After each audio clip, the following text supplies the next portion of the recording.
Hello and welcome to Final Fantasy Randomizer After Dark. We are looking at a great match here tonight, a Duckling reveal between BurtReynolds and Ragnarok784. I am your host, Dark Moon EX. I'm going to be releasing you right now towards our fantastic commentators, Gregory Puff and Rafe Hates Caleb. Caleb and Puff, you want to take over from here? Sure thing. Let's go on ahead and do it. Yes, I am your, duckling boss, Gregory Puff. I am joined here by, of course, his Calebness. He's back. He's here hanging out with me. But we're going to go over some duckling flags. Technically, duckling flags, because that's what I'm going to be doing, or at least that's the flags that I'm going to be throwing at you guys tomorrow. But these are, well, spring tournament flags. Am I right? You are right, Greg. I'm so excited to be here right now, doing commentary with Gregory Puff. That's right. I'm super stoked about this as well. We've never done commentary before. This is gonna be awesome. Yeah, man, it's gonna be great. We're gonna go on ahead and do the usual thing. It's been a while since since I've done one of these, and it looks like we've got our flags up right now. So if we can get let's see here. Got a little FFR randomizer site.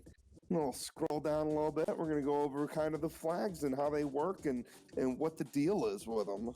So, yeah. What's awesome about this flag reveal is that not only revealing our flags for tonight, but it's giving us an opportunity to review the flags for the upcoming Spring Tournament Swiss rounds. Yeah, so not only will these be, like you said, not only for the spring tournament when it happens, so this is not only good for newer players to watch, but anybody who's kind of interested to know about the flags. So let's see. Yep. Folks out there in YouTube land, we still got time. Get out there and sign up for Fantasy Randomizer Spring Tournament 2020. That's right. Let's see if we can get this scrolled down just a tiny bit so we can actually go over all the different parts of the flags.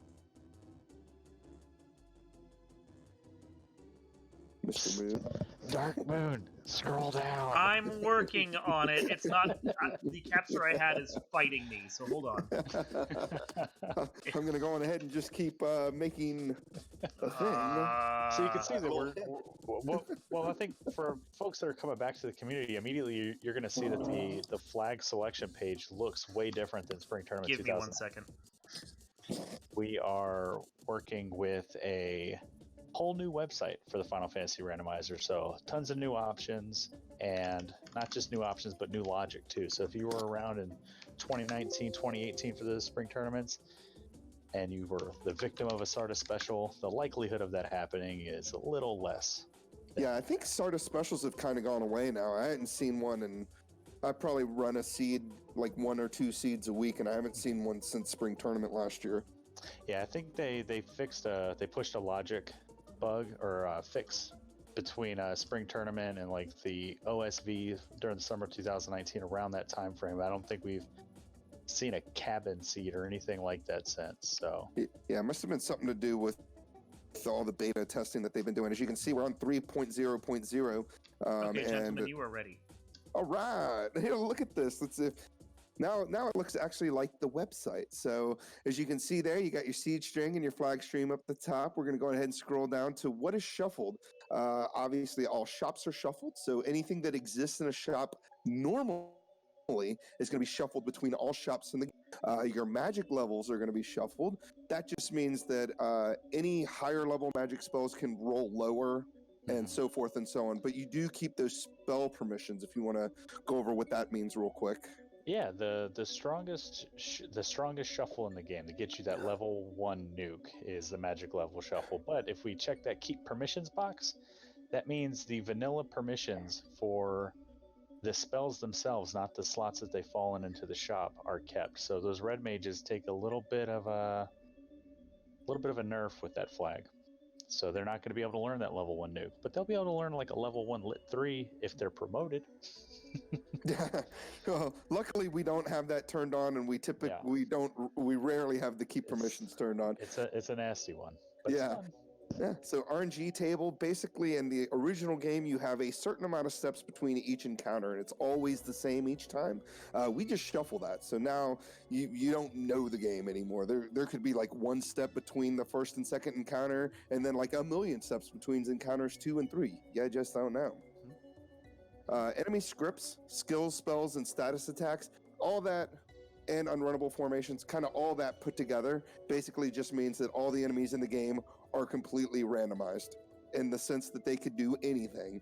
They could either just attack, they could either, use like freaking nuke. You got imps with nuke. Yeah, so we could have imps with nuke. We could have Medusas, which typically have a very nasty vanilla script. Just be punch happy and not do their glance, poison stone, all those nasty, awful things that they'll do to you in the Temple of Ordeals. Yeah. So, and then once you get further down here, you got your enemy surprise bonus. That's just, again, more of that randomization of the enemies. Shadows may not ambush you the way that they did in the vanilla game. You could get other random formations that'll ambush you more than others. Like the famous Medusa of Death Seed from Spring Tournament 2019. Yeah, where you basically get ambushed by Medusas with a billion hits, with Death Touch, which is a sorcerer thing, with Blaze, which is like a, who knows where that comes from, but it was pretty ugly at the time.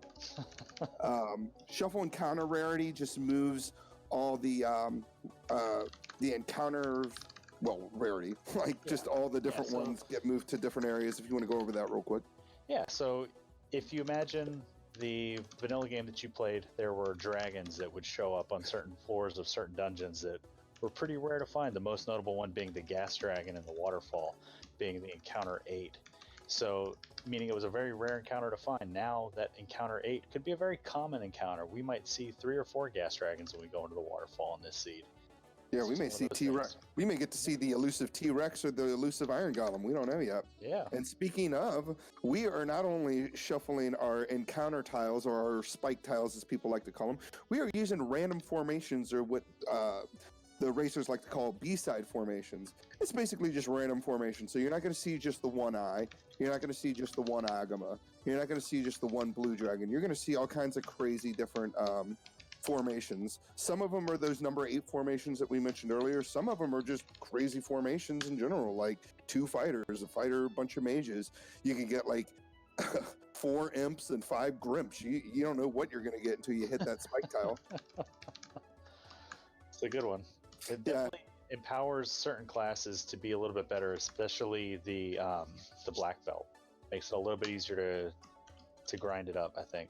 Absolutely. And lastly, Warmech is vanilla, so you're going to get your blessed RNGs out this time, because that kind of goes back to that encounter rarity too. So Warmech being the rare encounter 7, I believe, on the Bridge of Destiny in the vanilla game. Now that encounter 7 might not be so rare. That's great. We're going to go on ahead and scroll down and look at some more of this stuff real quick under treasures and incentives. And we'll talk about exactly what's shuffled in that area. So as you can see, under the item shuffle, all treasures in the game, the original treasures that exist in the game, will be shuffled into different boxes. Mm-hmm. So you will still have all the original treasures, 1 Masa, 1 Opal Bracelet. Well, Opal Bracelet's part of the incentive pool, but you know what I mean. 1 Gold Bracelet, so forth and so on. Yep, 3 Pro Rings, 3 ribbons, all that stuff will be shuffled around into different boxes. Then you get under your main NPC items. Those are the items that you get from your main NPCs, like the loot, the ship. The NPCs that will just give you stuff without you having to bring something to them first. Yeah. Like your robot cube. Yeah, all that stuff's going to be mixed around. So that cube doesn't have to be on any one of those things. It could be anywhere now. But. Yeah. And then fetch quest rewards is the other part of the NPCs, the people that you have to bring stuff to in order for them to give you things. And those will be shuffled around. So the herb may not lead to the key, and the crystal may not lead to the herb, and so forth and so on. It could lead to whatever. But we're not too mean. We're going to give them a free boat and a free bridge. So that's kind of cool. Yeah, that's not too bad. I'd be pretty happy with a free ship and a free bridge. You got your locations, as you can see, all the NPCs, the people we just spoke of, all the fetch quest NPCs, all those are going to be incentivized, so they will guaranteed to give you something important under the item area, which we'll get to here in a sec. The Ice Cave is incentivized. Ice Cave is the floater chest in Ice Cave. Ordeals is also incentivized, and that is the tail chest. We have a new incentive location we're using just for the first time here in Spring Tournament, and that is Titan's Trove. So no more getting the ruby and getting womp-womped. There's actually going to be something nice there once you get the ruby. So not only can you feed the Titan, check that far left chest down in Titan's Trove and get something good, but you may be able to go over to Sarda and get something good from him too. Yeah, ruby is super, super important for this seed, or for these flag sets in general. Yeah, and lastly, Earth Cave is incentivized. This is one of the main things that we're doing for the new spring tournament. We are shuffling we are going to do Fiend Dungeons each week during Swiss. And I think we're doing a random draw for the Fiend Dungeons, or are we going in order? It'll be a random draw each week. So once our all entries have been submitted, come middle of March, we'll have our first reveal show, kind of doing the matchups, showing who's going to be racing against who in the first week of Swiss, and we'll also reveal which incentive location it will be, whether it will be the Earth Cave, the Volcano, the Sea Shrine, or the Sky Palace. Exactly. And then Chaos is none of those, so there'll be 3 loose items instead of 2. And lastly, here's another thing that's going to be interesting if you look over at items. So as you can see, we have 20 items in 18 locations. You can do the math there, which means there's going to be 2 of those items that will not be in one of those particular incentive locations. But what you also may notice is that the ship and the canal are not checked, which means not only are there going to be 2 loose items, but the canal is always going to be loose. Mm-hmm. So that's not always going to be required either. Yeah, you could potentially get the canoe from an NPC in the inner sea and still find the floater somewhere. So it may not be required, but I'm excited. I'm excited, Greg. I think the spring tournament is going to happen. King and Princess are going to give canoe and floater, and it's just the whole design is just going to be thrown askew. Yeah, exactly. The whole thing is going to be done. So I think it's really cool because unlike last year, we weren't able to do free ship, and we weren't able to unincentivize ship and canal. We had the free canal, but you couldn't have a free ship. So now, instead of looking for the ship and then having the world open to you, you're pretty much stuck in the intercontinent until you can either find the canal or the canoe and floater. Yeah. Lastly, we just threw a couple of, I wouldn't say dud items, but a couple of items into the incentive pool in the Thor's Hammer, which is the ultimate womp womp unless you catch it early. The Opal Bracelet, which is, the best armor for your mages. And the Power Gauntlet, which is the big one. Yeah. Power Gauntlet's huge, especially with the parties that these guys drafted. Yeah. It's going to be real interesting because Thor Hammer, it's not great, but it's not bad. But if you're doing like a 6-item fetch quest that ends in a Thor Hammer at Gaia, it's going to feel pretty bad. Yeah. Opal Bracelet has value. Power Gauntlet, like you said, has a lot of value. So I'm kind of glad we're going over this stuff because I know that some are had some questions about I found the canal. Is that part of the loose? No, it's not part of the loose. It's always loose. All right, so goal is just vanilla, and that's it. It's real easy. But you can see all the fun stuff, and if you tune in during the challenge week matches and stuff that we have on Tuesdays or sometimes Thursdays, you'll get to see those other options at play, the entrance and floor shuffles, the short Tophers, the chaos rushes, all that fun stuff. Yep. So on to mapping and routing. We're not doing anything crazy with the entrance shuffle. Towns are going to be vanilla this year as opposed to last year, at least during Swiss. That's going to change during the bracket rounds, but obviously we're not there yet. Yep. Castle Ordeal Pillars. We've got Lefanish Hospitality, which is a brand new flag. That gives us a clinic and an inn in Lefane. So going to Lefane isn't like the horrible thing that it used to be. You can actually save there, and you can actually bring some people back to life if, zombie bulls decide to murder you. Yeah. Another one worth mentioning there is the Titan's Trove edit. So what this does in the vanilla game, when you would walk into the Titan's Trove, you would see the Titan standing in the middle of that sort of lung-shaped cave. Well, now we've kind of just pushed him down the hallway. So now if you come in the back door, once you have the floater, you can try to sneak past him to get to his trove. He's blocking the way there too, so you need to have that ruby in order to turn it in to get that Titan's Trove check. If that box was unchecked, you wouldn't need to have the ruby to go get the Titan's Trove if you've got the airship. Yep. So Super Ruby, yeah, Ruby even is going to be important even if you get the floater and Mhm. canoe first. The Ruby could still lock you or block progression in some way, whether it be the rod, the loot, the key, or so forth and so on. Yep. Lastly, we've got our open progression on. We do some map edits. The open progression map edit adds a couple of docks right below the desert to Mirage, and adds a dock to the continent where Onrak is, so just south of Onrak. So you got ship docks there. You can sail to those areas, as opposed to the vanilla game. There were no docks at all in the northern continent. It also opens up a walking path from Canaria to the Dwarf Cave, so famously called the Magius Pass. Yeah. Take that. That's one of the earliest map edits, and it's really kind of handy.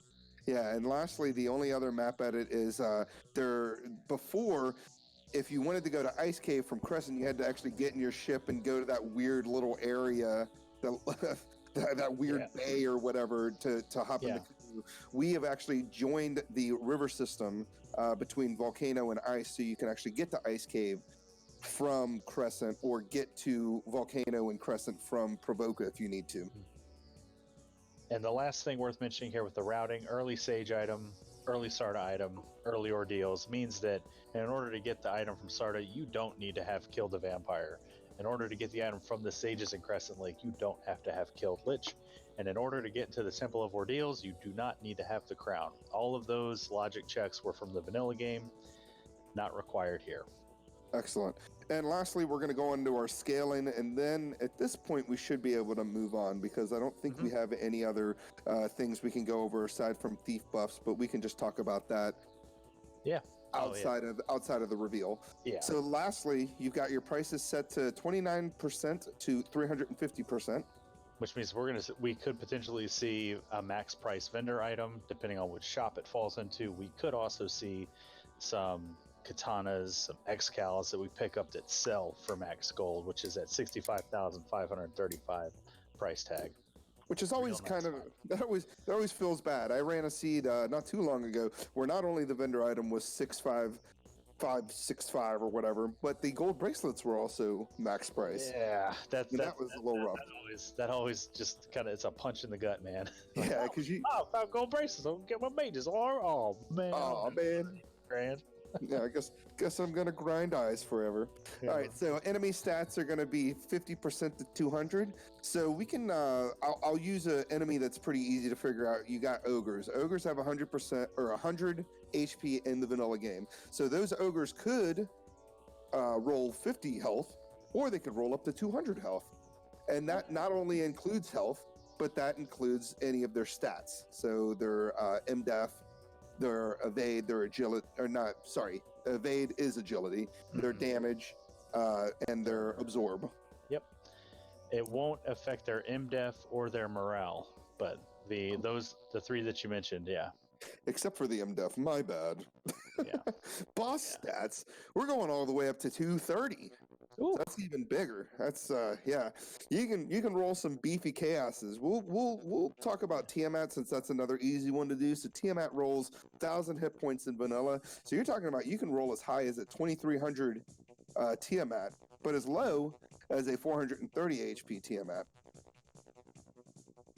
Lastly, XP gold boost. You got 2 times, so that's just double vanilla. Plus the 100. You want to talk about what that means, the 100 part? Yeah. So what I think is worth mentioning here with the 2x also is when you're booting up the randomizer for the first time and you are expecting to have this huge number of XP coming in, because hey, XP's doubled. It should look really like a lot. And then you kill something and it doesn't look like a lot, but your character's level up anyway. And that's because the required XP to level is cut in half. That's how the 2x works. That plus 100 is an extra 100 gold for every enemy in the pack that you kill. Exactly. Yep. And then lastly, you've got your 5% per key item. That is any item that makes the jingle sound, or gives you that jingle. And since we're starting with a free ship and free bridge, we've already got 10% more experience. So we're actually starting at 2.1 times, not so much 2.0 times. And so for every key item, you get that extra 5%. And obviously, there's 20 key items that make the sound, so you can get up to 4.0 times by the end of the game. So, pretty neat thing that we decided to do with progressive scaling here. Yep, and then I think last but not least, I guess, it's just the encounter rates. So one times encounter rate in the dungeons just means in the vanilla game, if you took so many steps to get a dungeon or to get a fight in the dungeon, that's how it's gonna take. Yep, and overworld encounter rate is basically the same. You actually had a higher overworld encounter rate in the vanilla game, so scaling it down to 80% actually just puts them in the same. So you're actually on the same encounter table, both outside and inside. Yep, and then there's nothing fun checked in party, but in that party box you would be able to control which party members you were going to take if this is just something you're doing for fun. We have the tavern mode, which is not enabled, which would allow you to replace characters throughout the world in the various clinics and towns. But not an option that we have on here, but it's definitely a fun one to play with. Yep, and then, of course, lastly, you've got buffs and whatnot. And just one buff that I'd like to mention real quick before we get started, just because it is new to the randomizer, is the thief buff. So you will see... yes, thank you there. You will see we've got the double thief and ninja hit % growth. So instead of obviously dual wielding ninjas that you would see in later Final Fantasies, we just decided to double their hit percentage growth so that they aren't quite as useless melee as they once were. And you're going to see some fun stuff coming out of Thieves this whole tournament, because you have a Thief kind of getting into the 30s with a katana. You fast that Thief, he's going to be hitting almost as hard as a black belt if those crits fire off. Right. He's going to be getting almost as many hits. Yeah, and with the what's it called? The weapon stats fixes on the katana actually crits the way it's supposed to, as opposed to not critting the way it's supposed to. So it's not just a glorified knife weapon. And lock and lock 2 always hits. So if you got like an enemy with high evade, you can lower their evade by using lock or lock 2. Yep, the only difference between the two is lock is single target, lock 2 being AoE. They'll reduce an enemy's evade by 20 with each cast. For comparability, that's half of an invis cast.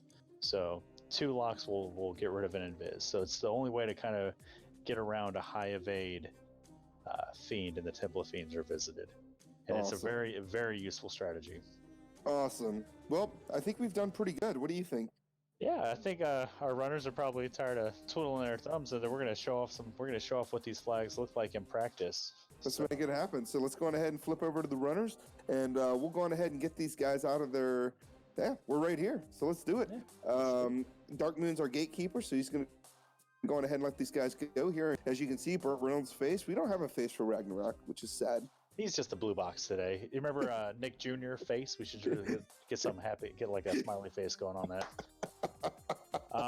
Yes. Worth mentioning, you can see that our parties are, both our runners, Ragnarok and Burt, are running the same party comp. Thief, Red Mage, Double Black. That is the draft that they decided to choose. So another optional thing that we have in the Swiss rounds of the spring tournament is going to be the party draft. We have a fun little function in the FFR Discord now where we can flip a coin using our FFR bot, and that's how we did it this time. So it's a lot of fun. Yeah, and the draft is like a 1-2-2. How is it 1-2-1? Yep, 1-2-1. So BurtReynolds won the coin toss. He chose a Black Mage first, and then Ragnarok chose Black Mage, Red Mage, and then Burt, trying to push the Thief meta, went ahead and picked Thief as the melee of choice. Of course, I told him he should have picked a White Mage so they could be running the Black Mage Rainbow. Yeah, so we've got a level 1 fast and lit too. Yeah, that's pretty awesome. And you got a heal 3 also Red Mage learnable, so that's not too bad to see. But so you got a But Greg, yeah, level 1 fade. We can't just pass that over. I didn't even see the level 1 fade. Was it in first slot? It was, man. 97 gold. Oh my gosh, how did I not even see? I was too busy staring at lit 2 and was so excited. Yeah. And we got silver bracelets, so we get a little bit of gold. We can get some absorb on our entire party. Yeah. Yeah, and I mean, that's the other good thing about the price scaling is that things may be expensive, but the chests will also give you good gold too. It's kind of weird how that works, how the scaling works in that regard. So both runners like basically on each other's heels right now, which if the way the thing started, it looked like Burt was actually a little bit behind. Oh, we got an attack here? Got some poison? SpaghettiOs. SpaghettiOs. We got imps with glance. Ooh, you gotta love that. Uh-oh. What? Was it Stone Touch on Mad Ponies? It just killed or dropped the thief on Burt's screen in one shot, so... it looked about like that. Buddy. So, Rag is just gonna hop in and just take on Garland, and Burt's gonna go around and check the chests. One fade will get it done with that pie damage, 3.14. Yeah, you gotta feel pretty rough though when you see Fade at level 1 like that. I mean, with this particular party, you would think, man, Thief, double red, all the way, right? Or triple red. Unfortunately, these guys drafted into this. They cannot do that. They have to run with just the one red mage and the two. And we got an early canal, so this is a runner's dream right here. We don't have to go into the marsh cave to go find that canal. So the way the canal works, and as we're going to see Burt quickly take down Garland, Ragnarok already haven't done that. It's going to fly back instantly back to Canaria and get his key items from the king and princess. But the way these spring tournament flags typically shape out is the canal is more than likely going to be in marsh. There's only so many chests that you have access to prior to opening up either canoe or having the canal itself, so, or a key or something like that. So more often than not, it's going to be in marsh. But our runners here, they got lucky. Yeah, finding that canal really early on is going to make a huge difference. I mean, at this point, you can pretty much mark marsh off. I don't think these runners are going to marsh. Yeah, I was going to say, the only thing that could come back and bite them is if something ends up in marsh, like a loot or a key or something that just can kind of go off their radar, like that late game progression item. Yeah, and with this particular party comp, finding that tail, I mean, tail right now is not any good because they obviously don't have the canoe or the floater, so they can't go to the Cardi Islands and do the class change. But knowing you can do class change with this party is huge because Thief really, it's a big deal to be able to wield katana and be able to use level 1s through 4 magic and be able to equip better armor and stuff like that. Absolutely. And promotion's important, and they already have their paperwork put together to go to HR. It's just, you love to see it. And yeah, we got some pink pirates happening. Yeah, I was going to say, we got level 2 warp and fire 3? Wow, Man. This is real good magic. I was going to say, free seed is freed right here. What do we got in white magic here? We got a wall. Wall's a little expensive, but if they don't find ribbons, wall works in a pinch. Bicky with the bottle, so that will be a check that we'll have to wait until we get the floater. Yeah, that's you hate to see a bottle early on like that. Ooh, did I see a ruby for like $1 million?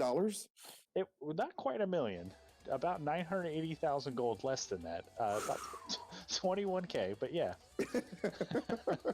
So with Fire 3 and Fade, you doing a pop grind? Yeah. You go up there, you hope to find some giants, and that's where Burt's going. Until he proves me wrong, but in my mind, Burt's going to do the pop grind. I like that Perp is his name.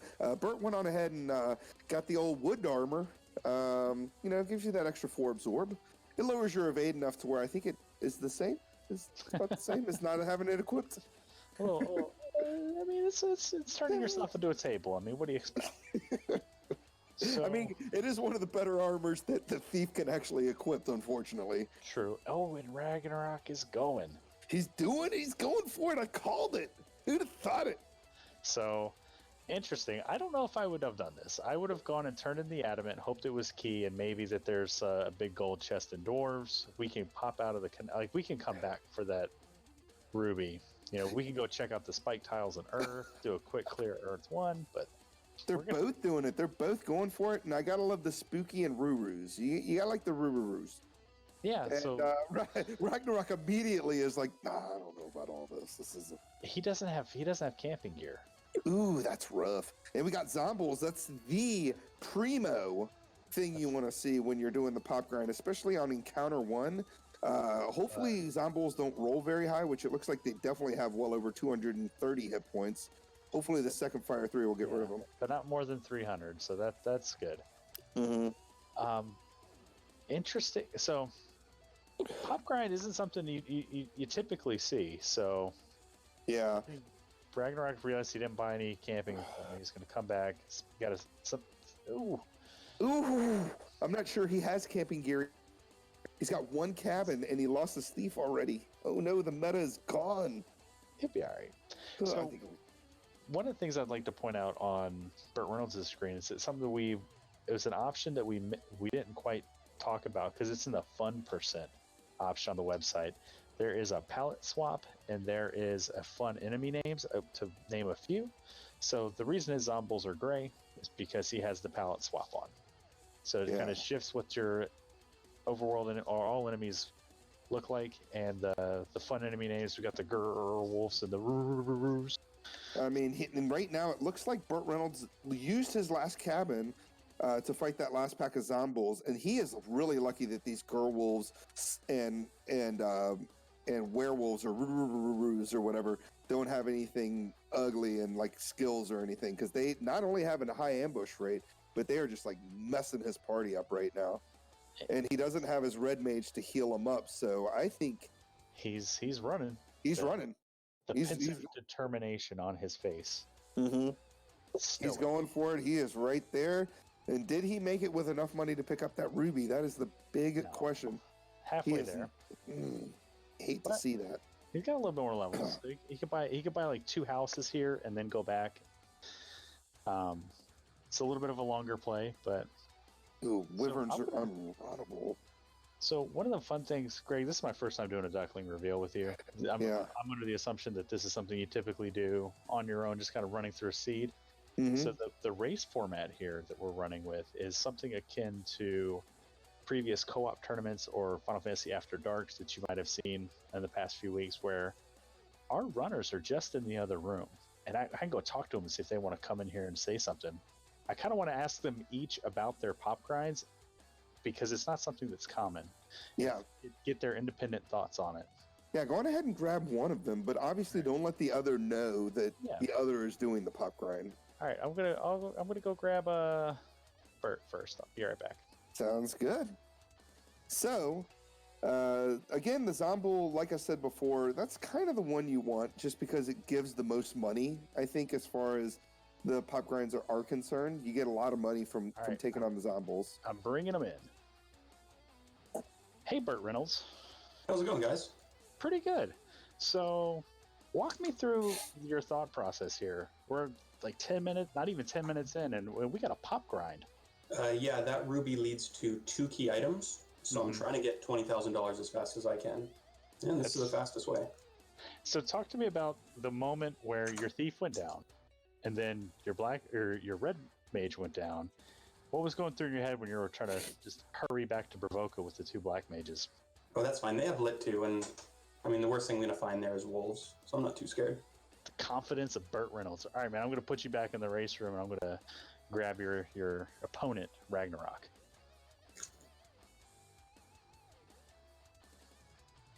Yeah, so it looks like we're going to go on ahead and get Ragnarok and talk about that. Talk about also the pop grind. All right, here I come with Ragnarok. Hey, Ragnarok. Hi. How's it going, man? It's going all right. So we're like 10 minutes in. We got a pop grind going. What do you pop grinding? We got boxes to open, man. What are we doing up here? What's going through your mind? Well, I want to get that, lovely jewelry that's just hanging out. Why is the ruby so important to you? Well, if I'm going to head in that direction, I might as well go there one time. I don't want to become a Burt and, stick around 100 times. Uh-oh. Well, I'm going to let you go contemplate Stone Touch Mad Ponies. Whew. Yeah, aren't they lovely? Yeah, at least Stone Touch only exists in 2 enemies, so that's at least something. Yeah. All right, Ragnarok. We'll see in a little bit. All right. So hearing their ideas, I mean, it kind of does make sense, and I kind of have to agree with them to a certain degree. I'm on the same boat as you. Turn in that adamant, at least see what that leads to, because there is a good possibility it could lead to the key. Yeah. I mean, it's a long shot that it leads to the key, but it could, or it could do more, or better yet, it could put you on a fetch quest, and you could keep looking for key items, because the more key items you turn in, the more gold you can get. And then you can come back to this pop grind if you don't want to go into Marsh Cave, which I don't blame these runners for not wanting to go into Marsh Cave. Yeah, well, it looks like Burt is almost there. He might be able to pick up a couple fights along the way. It looks like he's maybe 500 short. Yeah. And Ragnarok's getting me dizzy, so I'm just going to sit down for a second. I don't blame you for wanting to sit down. That is a lot of spinning that he was just doing there. It's making me also dizzy looking at it. I like to pace when I do commentary, Gregory Buff. Yeah. I'm pacing around right now watching this. Eyes on the prize. Let's go. Eyes on the prize. I love it with the little blinders on. Ooh, that's a big chunk of money right there. So, still about halfway there. So, Ragnarok. Oh, he's 300 short. Yeah, you think he's going to take one of those Mad Pony battles to get him over the edge? Now he's 325 gold short. Yeah, of course he's going to take a battle. Of course, we already know. Oh, he's got an iguana. Is that going to take him there? No, that's only like 50 gold, I think. Yeah, it's pretty low. It's not good. Yeah, with the scaling. Yeah. So, and that's. Well, we're going to at least survive one round of this fight, because there's only two. Yeah. Ooh, those Fire 3s rolled pretty low. On the Final Fantasy Randomizer Duckling Reveal pucker moment. I have actually, believe it or not, gone through seeds. I rolled about 20 seeds earlier this afternoon. And I went through everything to make sure that the actual seed that these guys have to run next week is not going to be a complete show. Uh-oh. This is not where you want to get your money. Yeah. Pensive beard strokes later. Yeah. Oof. Get it done. And of course the FFR, just the luck of FFR. You got to at least leave one alive when you do an AOE. Usually it's a zap or something, or a bane that's just like rolling through, and it's just like, oh, but that one, it didn't. Yeah, of course. And it's always against something like ugly, but like kind of a low level thing, like an imp with Ice 2. And you throw a bane out, and you're like, all right, they're all gone. And then, of course, one somehow manages to miss the bane, and then he gets to go next. Turn order of the century, and just wipes you. And we're going to get to see our first look at level 3. We got some Brack. We got Dang Spell. Yeah, we got the Dang Cake Woo.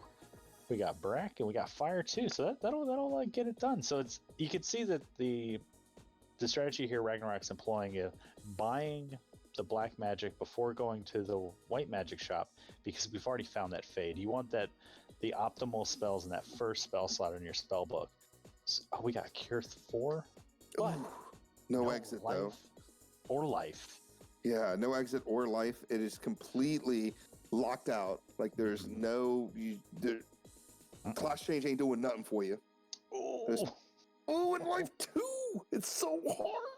I told him in the race room. Grab that you did. Mage, You want it? Oh. We got our microwave spell. And looks like he's gonna. Did he try to? You know what? If it was me, I would definitely pick up that Ice 3 for 3K versus the nuke for 886. I mean, maybe he's just got a thing against nightmares. Yeah, that is rough to see life and life 2 completely locked out of your red mage. All right, we're gonna see what. Are we gonna get a Hooray Dwarf? There's a quarter of our no Hooray Dwarf. No Hooray Dwarf. I'm bad at the Hooray Dwarf too. And we got a crystal, so there you go. Fetch Quest USA. Burt, this is what happens. This is what happens when you don't talk to Hooray Dwarf. Mm-hmm. You are forced to route inefficiently. Yeah, and we got something with Dark. He didn't even want to see the Dark animation go out. It's not like it would have killed him, but it would have taken time. the irony of it, an asp with dark. It's a dark asp spell. Weird to see. Yeah, we got our snake, or snake. the snack name is so good. Yeah, the snack name is my favorite thing ever. Yeah. And yeah. And it's snake backwards. And unfortunately, Ragnarok, did he even turn in his adamant? He did. It turned into the crystal. No, Ragnarok. Oh, no. I saw BurtReynolds go in and do it, but Ragnarok went in and just grabbed the two chests and then mosey on out of there. I'll have to see his inventory just to make sure he got that crystal. He did not. He definitely just popped into the two boxes and left. I think he's looking for money, and the irony is this could turn into the Thor hammer, which could sell for a lot of gold. Yeah, because you don't need the Thor hammer at this point. I mean, you got Fade, you got Lit 2, and it looks like he's going to leave the NRC. He is tired of doing whatever he's doing. Did he ever get the ruby? I don't remember seeing him get the ruby. Nope, he did not. So get a little information here as Burt heads back to Matoya, best cave, I guess, in his opinion. Yeah, you gotta love it when these guys. Yeah, the look on BurtReynolds' face is about the look I give every time I get ambushed by anything. Especially with more than one.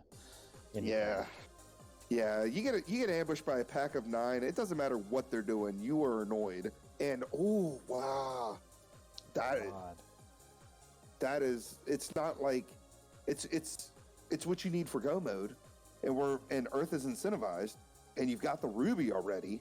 So you can get like 3 and then potentially get an orblet all in one go here, and you never have to come back to this continent again. So I think that's probably what Bert's going to do. Bert's he's an odds guy. He's going to go out, he's going to play the odds. He knows that there's 3 incentive items that he now has access to and the ability to easily kill a fiend with the spells that he has. But I think if I were Bert here, I would probably just quickly drop a tent here, mosey over to Crescent Lake, see what the old men are holding on to, just in case it's canoe or floater, and then if it's not, you up and Ragnarok, the true hero of the dwarven people. Hooray!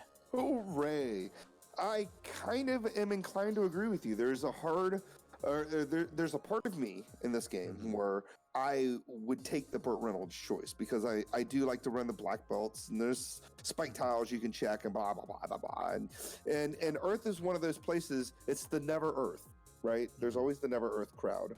There's also the Earth First Society. Yeah, so and my feeling about Earth is it's never Earth until it's Earth. Yeah, and that's kind of one of those things. There's not very many. It's 24 chests. They're kind of spread out over 5 levels, so it's not a quick check by any stretch of the imagination. Yep. So Bert just opting to run through the Titans. He'll probably open the Titan's Trove on his way back. Gets a slab for turning in or going and talking to Slarda, so that's fine. Yeah, that's okay. That's an extra 5%. Yeah, exactly. It's just like the bottle. We can't really check those until later. Yeah, it's not kind of one of those things you want to see. You really hope to see a canoe or a floater. Specifically a floater first. And the reason why you want to see a floater first is because then the canoe can only be in a couple of places. Whereas if you find the canoe first, then the floater could possibly be anywhere. Yeah. Ooh, 8 girls ambushing and punching. Hope you weren't going anywhere fast because these wolves just want to make you late for something, Bert. Yeah. That's rough. And then just watching the animation, even if they're not doing anything, just watching them beat up on your characters. Just the screen shaking. It's just is the screen shaking or is my eye twitching? I can't tell anymore. Ooh, flame shield. Vendor armor. Yeah, crown. So we got even more fetch quests going on. At this point, do you check? I mean, I check the crown before I head into Earth Cave, right? Yeah. I still like going to Crescent Lake, but it's a quick check, like you said. You throw a cabin down, you play the odds, you hope you don't get wiped by something stupid around Crescent, and hopefully you can talk to the sages and they have something good for you. Or you can go into Earth and Earth has the floater, or Earth has the canoe. I mean, you never know. Or Earth is holding on to the Thor hammer. Yeah. So, which always feels good. There's nothing better than finding that Thor's hammer. You're like, exactly what I needed. More AoE. I didn't only pick up Lit 2 at level 1. Yeah, Burt is maybe still doesn't have his ruby money, but he's got some information under his belt.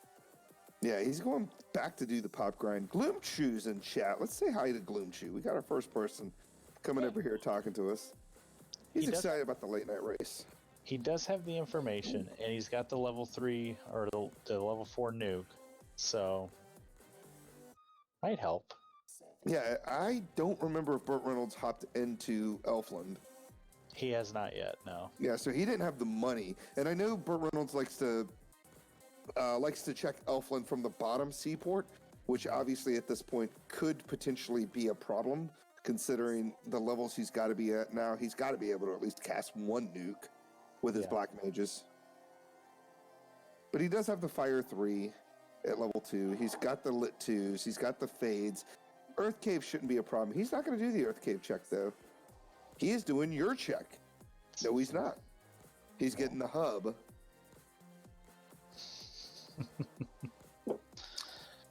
Yeah, he's going. He's doing the thing. All right. Yeah, my instincts are paying off.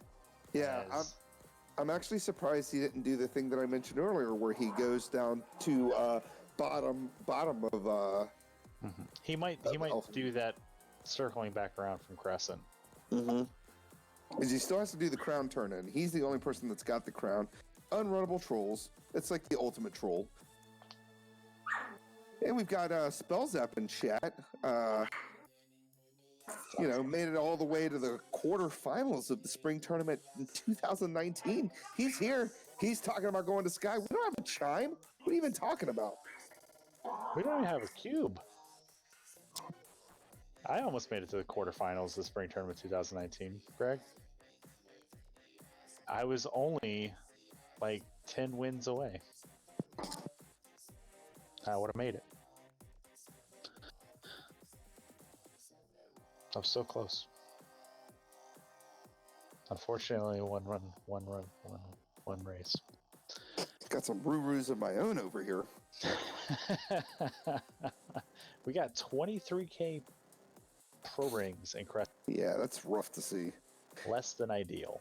Yeah, because the pro ring, man, best gauntlet in the game for all classes. Not even just your Mage League classes or your classes that can't equip anything, but you would even want a pro ring on your fighter or knight, because not only does it give you that 8 absorb, it also protects against Death Elemental.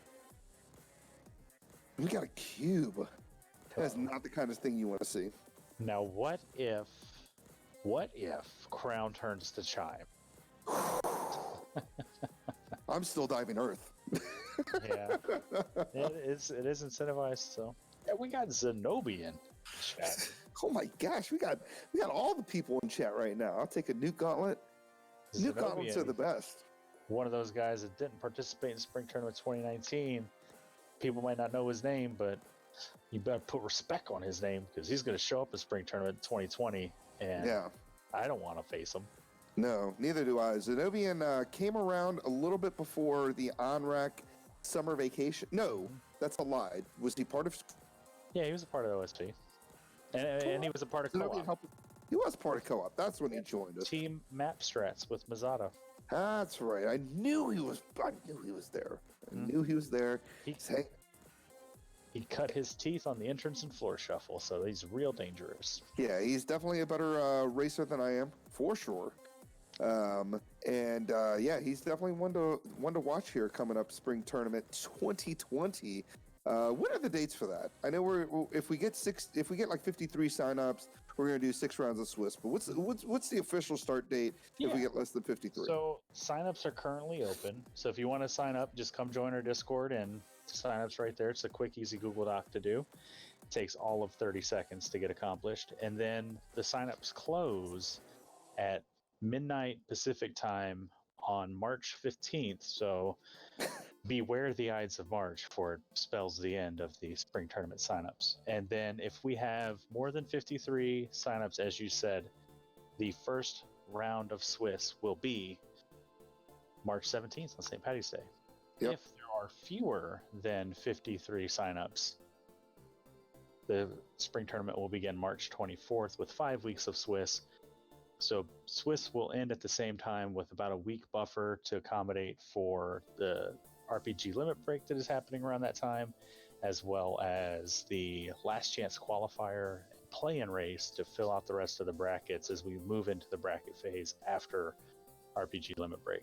Yeah, so we're after we get the brackets all figured out, we're going to take a week off because a few of our people are going to participate in the RPG limit break that is happening in Salt Lake City, Utah, during that week. Caleb, not going to be able to make it, but I know you're part of the crew that's helping plan it, right? Yeah, it was. I mean, it's definitely it's a community-wide submission, but the folks that are able to go in person have been definitely championing it. So. Yeah, they're very excited about it. Getting FFR on any sort of big stage like RPG Limit Break, like the ADGQ that's coming up here on February 18th, that we're going to be a part of, the hotfix. Yeah, the AGDQ hotfix. Yeah. Have any details about that been released yet? I don't know if we're allowed to talk about it, Greg. I don't know either, but geez, it is literally it's 9 days away. Secrets will be revealed. Secrets will be revealed. They kind of need to be. So, because 9 days is not much of a hype. And we go look at Dark Moon, our restream. He's letting you know about our runners tonight, as well as your comms. We got Caleb. We got myself, Gregory Puff, on the comms. We've got Dark Moon EX, who's doing the restream for us. Of course, you're on his channel, so obviously you know who he is.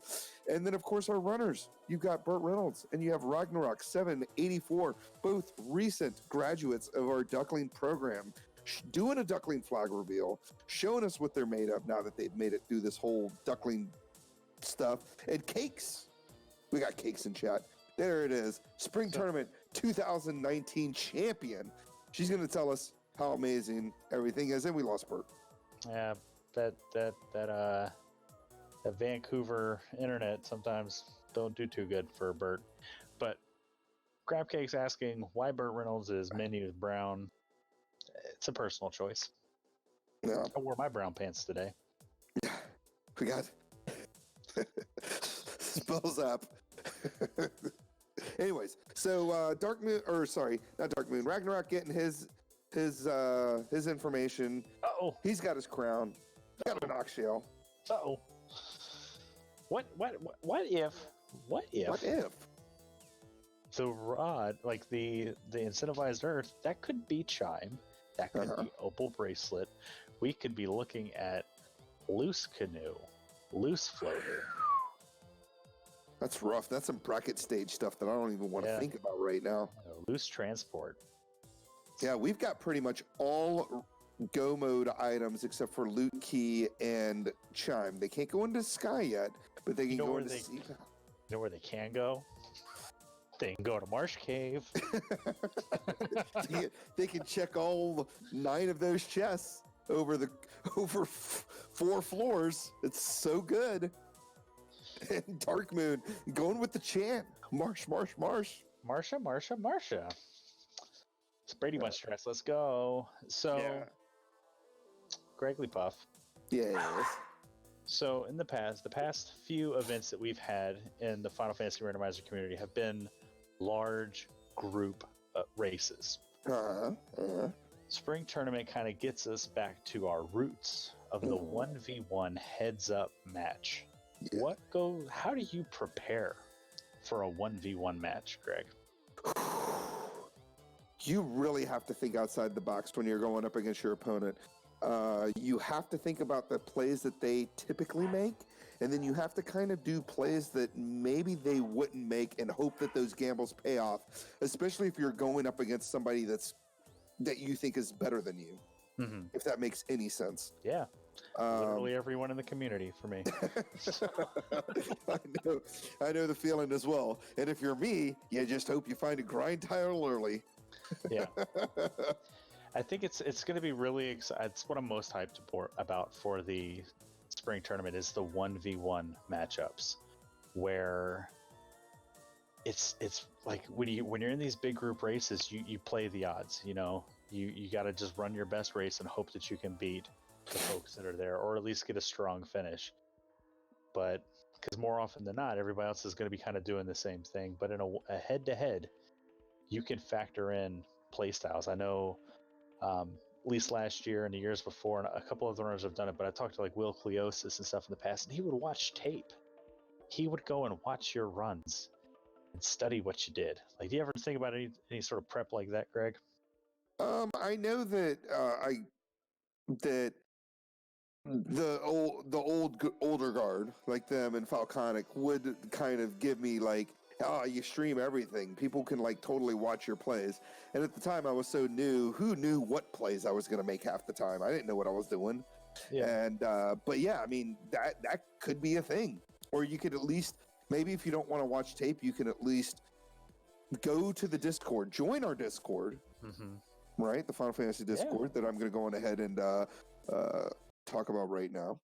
Yeah. And you can at least hear what they have to say about their runs, because a lot of people will talk about their strategies openly. A lot of people will mention like the certain parties they like to run and the reasons why they like to run them. Everyone's very helpful in the community, so they will talk about certain strategies in general through the game. Can we talk a little bit about irony and opening boxes? Yeah. Burt just opened a box that he had access to since he found Provoca, and it had like 18K in it. Yeah. It feels real bad. But we also found a Blue D spike tile. Yeah, I saw the Blue D spike tile. I definitely saw the Ghost spike tile, which I'm sure they were really excited to see. As you can see, none of them are actually fighting it. And both runners are in Earth Cave. At this point, Earth Cave makes the most sense, right? You got your incentive item that's there. You don't have much more progression. Potentially, like you said, Canoe or Floater could be loose in sea. Or Marsh. Or Marsh, because we haven't seen Marsh yet. So I want to point out another strategy that you could use to kind of guess what your opponents might be doing is join the Final Fantasy Randomizer Spring Tournament, do commentary for a race, talk to your co-commentator about what their plans are for Spring Tournament, and take a lot of notes. And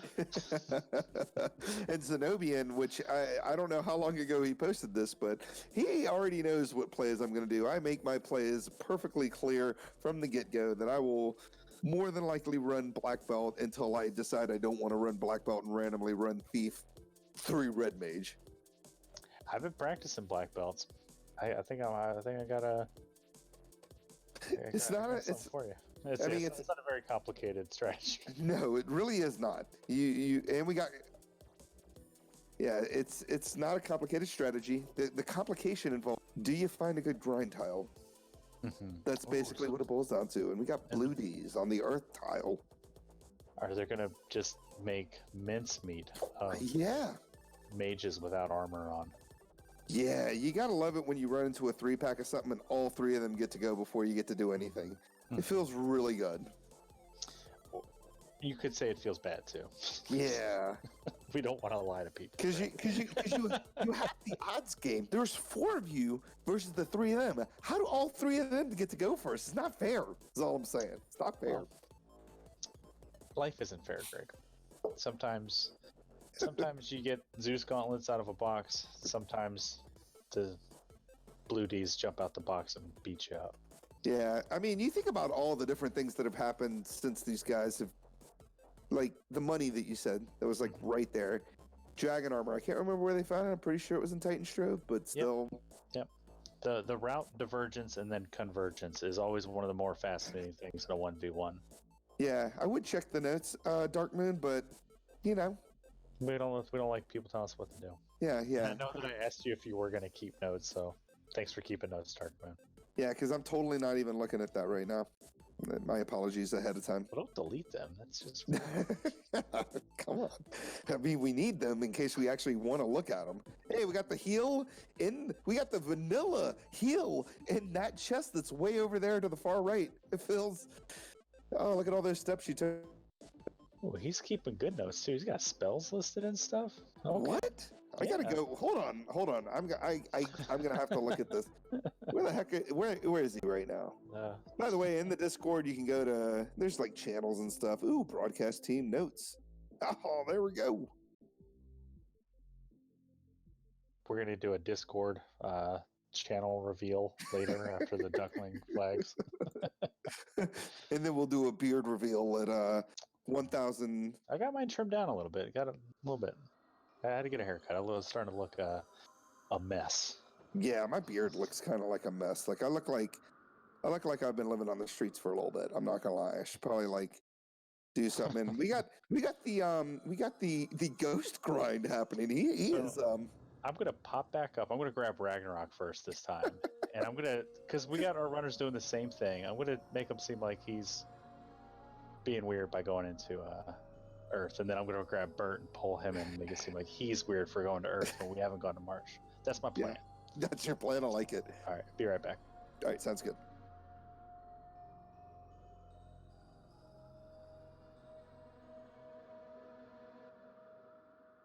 So yeah, very strange place to go into Earth. Whew. Blue D's. Yeah, I got the first turn, run away. Got a bunch of money. All the money was here, clearly. I'm bringing him in. All right, sounds good. And we'll talk about the vampire kill after. Yeah. Well, I mean, nothing's gonna happen. Yeah, that was Okay. Oh my God. Okay. Oh my lord. All right. Relax. Here we go. Okay. And we're joined by Ragnarok. Hey! Hey, Ragnarok. I like this grind you're doing, man. Like, it's Talk to me about the Earth play. Well, I figured since I saw these nice ghosts over here, grab some levels, go use my last health, kick some ledge butt. My man's not afraid of Final Fantasy Randomizer. He's grinding ghosts, one of the enemies with the highest physical attack in the game. Doesn't even really have armor on his people. I love it, Ragnarok. The no guts, no glory. Yeah. So, can I ask you one Gotta have question? something. Yeah. So, we're watching you go around, doing all the incentive locations first, ignoring the early chest density of Marsh Cave. What's up with that, man? What's up with the no marsh love? It's marsh. Didn't I say more? All right. Well, you heard it here first, folks. It's need you say more? I'm gonna put him back in his room. I'm gonna grab his opponent. Yeah. Alrighty then. All right, looks like he's going to go on ahead and bring in Ragnarok here. Or, sorry, not Ragnarok. BurtReynolds. BurtReynolds is making his way through Earth 4.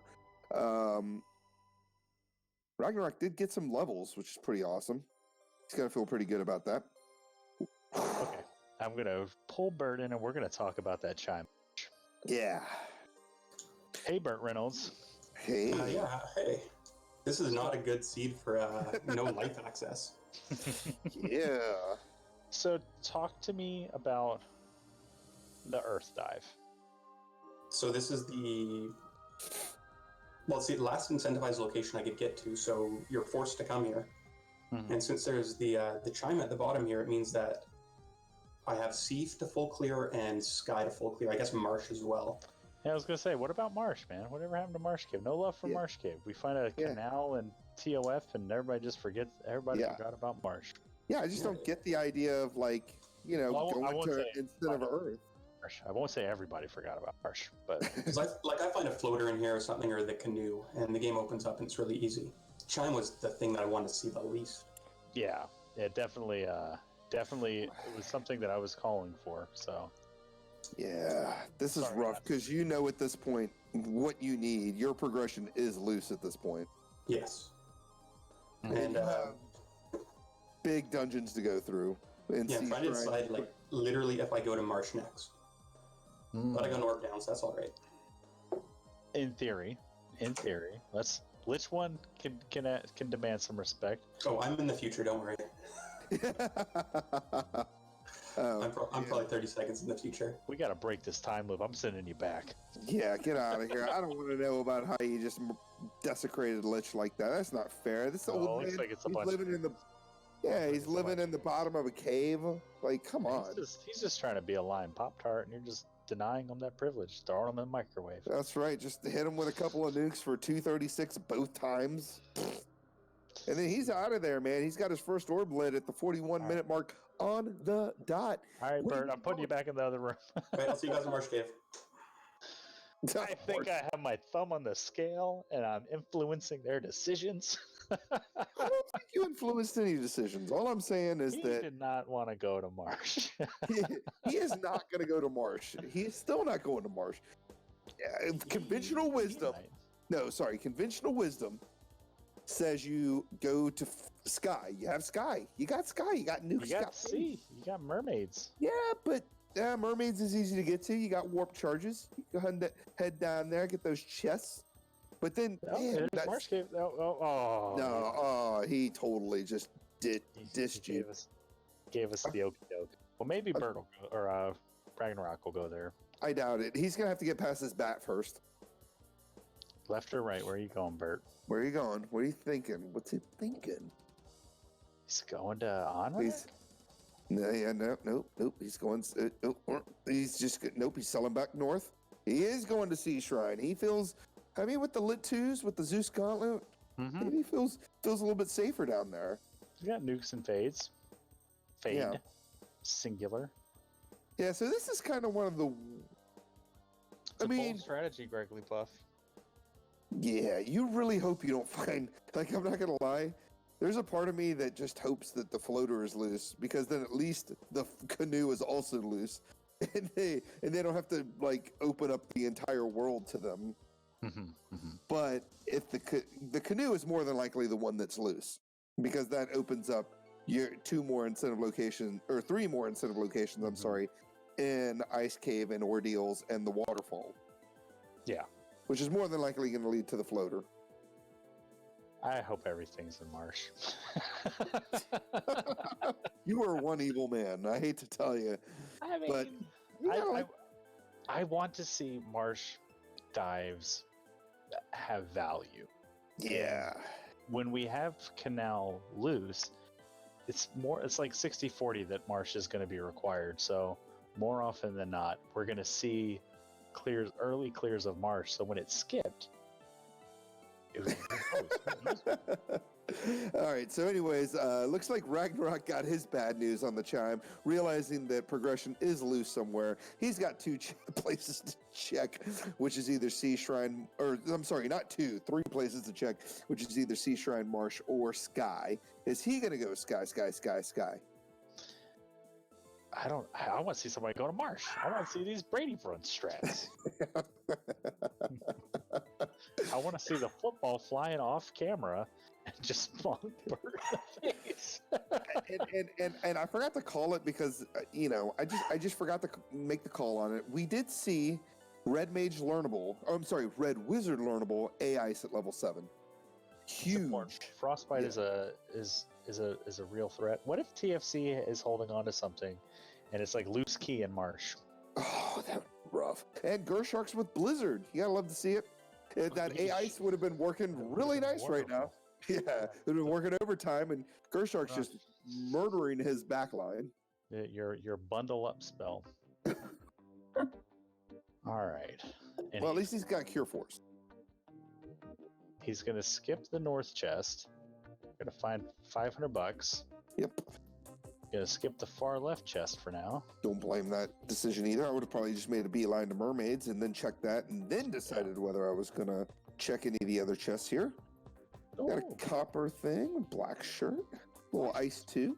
Yeah, that's nice to find. Yeah, Ice 2's not too bad, especially here. Save you some lit charges. Silver shield. Neat. That's going to be good for your ninja at some Silver point. dagger. The whole set down here. Yeah. Light axe. Light axe. There you go. Now, if you see some ghosts, you can harm 2 them up.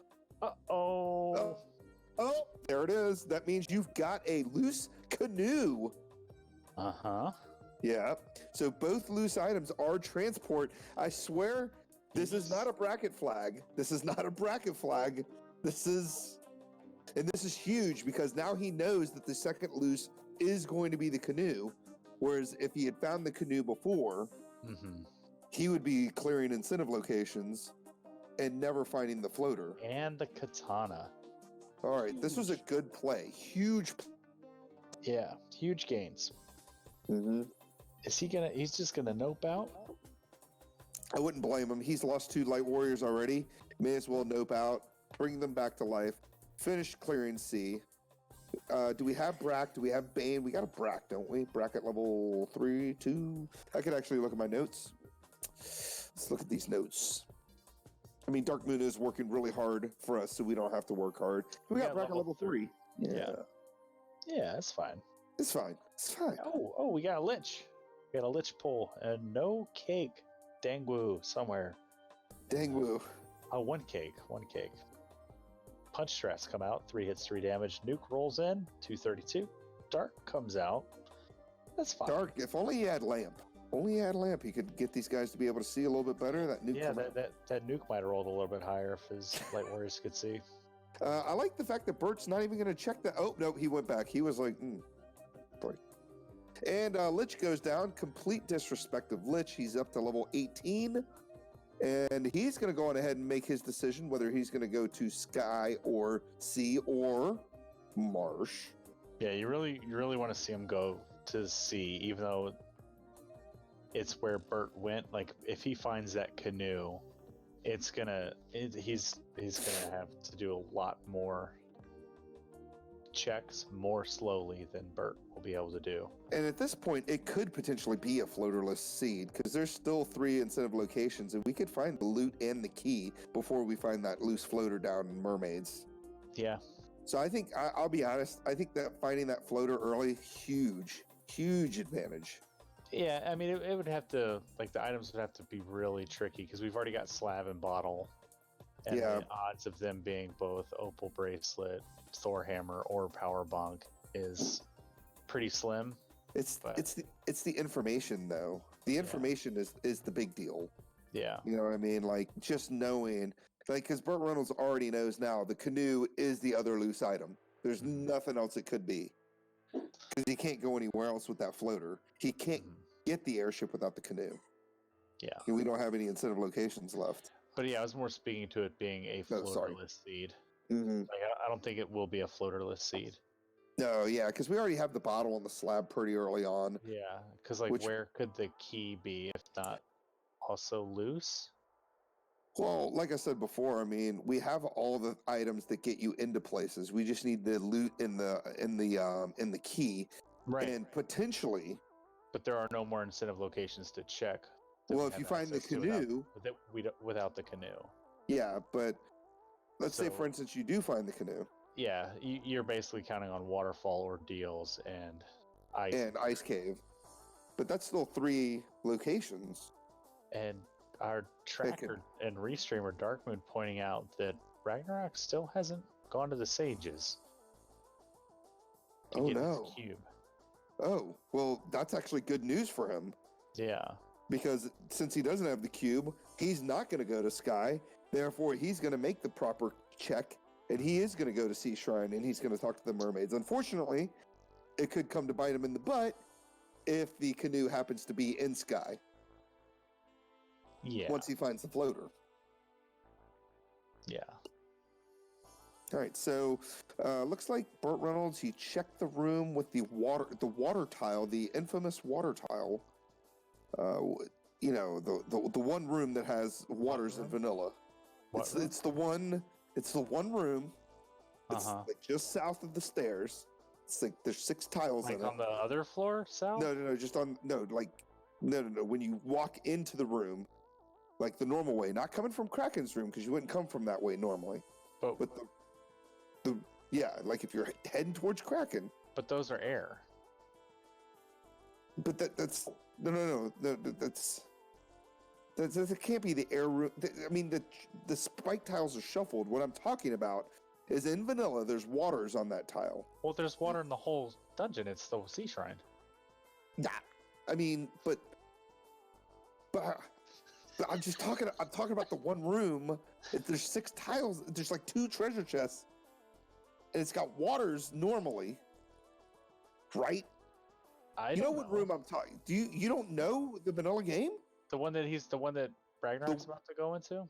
Well, hold on. Let me look at Ragnarok. What's he doing? Why is he clearing top side? Or left side, I'm sorry. He should be clearing Mermaids. What's he even doing? Oh no, he is clearing mermaids. Why are you talking about Ragnarok? What's even happening? Oh, sea trolls got sleep. Yeah, they do. Sleep and you trolls. hate to see sleep trolls. Sleep trolls. So looks like we got the full clear of sea. We haven't found anything else except for that loose floater. Ragnarok, of course, is also going to find that loose floater, so he made the right decision. Bert skipping chess? Did he skip that chest? I thought he cleared Sharknado. He definitely.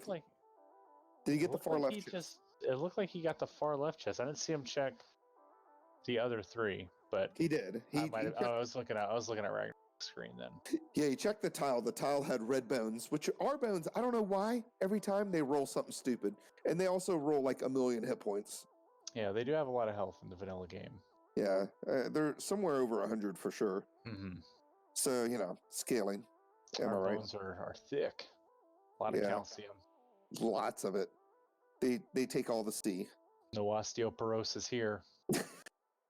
So BurtReynolds, he is. Danny in chat. I don't know what she's talking about, but anyways, we're gonna go on ahead and move on to, Spell Zapping team and see what happens with this Kraken battle. Yeah, how are we taking this? We're just going all out Brax. I mean, that's what I would do. I mean, you don't really have anything going on with your thief. You may as well have him do a Zeus Gauntlet. Call it a day. Slow's going to come out and annoy you. Brack is going to happen. We got one ineffective Brack. We have two ineffective Bracks. We have 3. No, we got it. Third time's the charm, and we've got 2 orbs lit on BurtReynolds' screen at 52 minutes, 48 seconds, and Ragnarok kind of right behind him, making all this. I hope Ragnarok goes to Marsh and finds a canoe.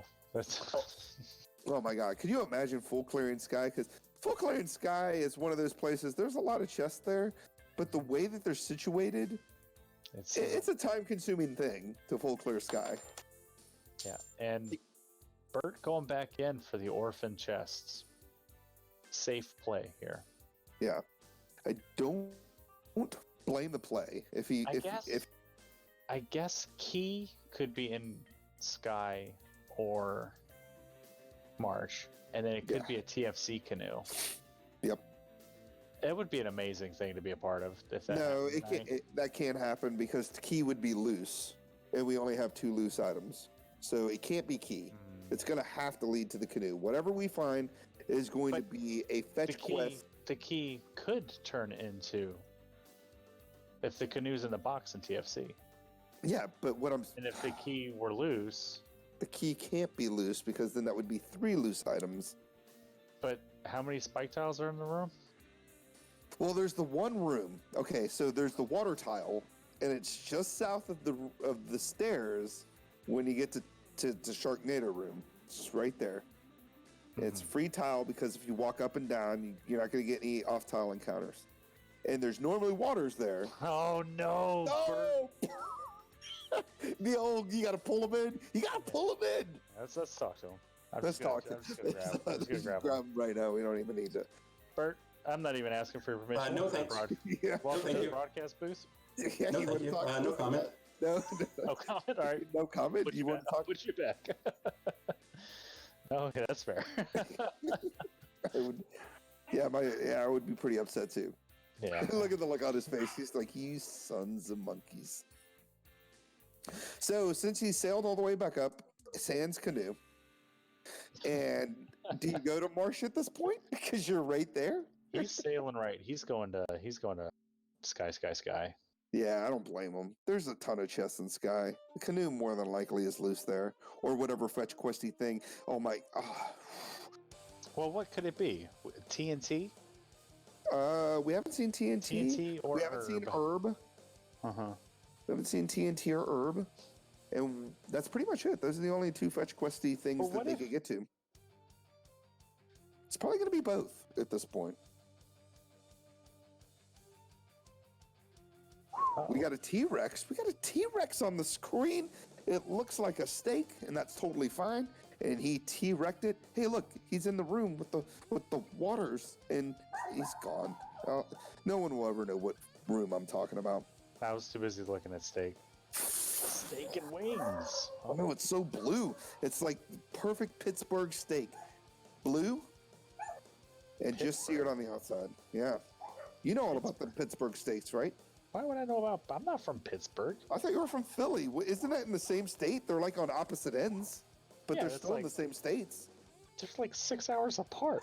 I know that, but I know what's happening in Savannah, Georgia. Sort of. Not really. Okay, never mind. Your point taken.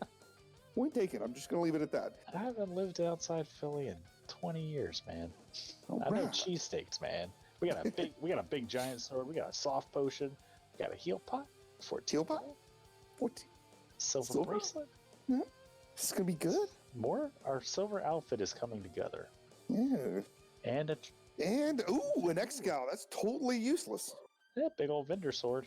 Yeah. You may as well make a little bit of money to buy that. Oh, they already got the ruby. Pro rings were expensive. They were 23K. They're expensive. And like I said before, 8 absorb, protection against death elemental. It's not a bad play. Ooh, that encounter 8 shows up. Blue D on Mirage 2. Uh-oh. What do, Bert? You reset. No life. Vampire's gonna back row. Yikes. Alright, so Ragnarok, I wonder if he activates his Galaxy Brain here.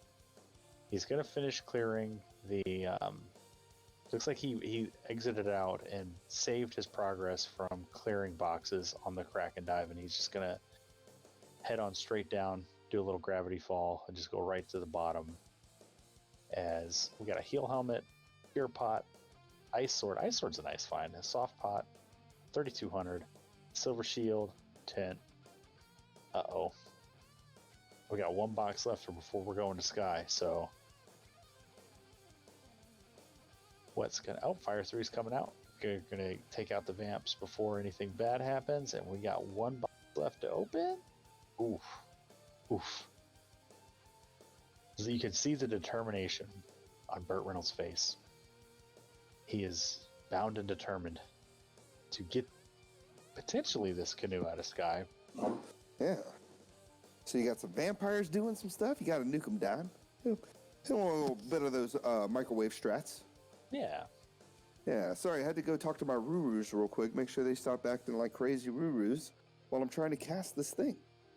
Did you cast Speak with Animals? I did. How'd that go?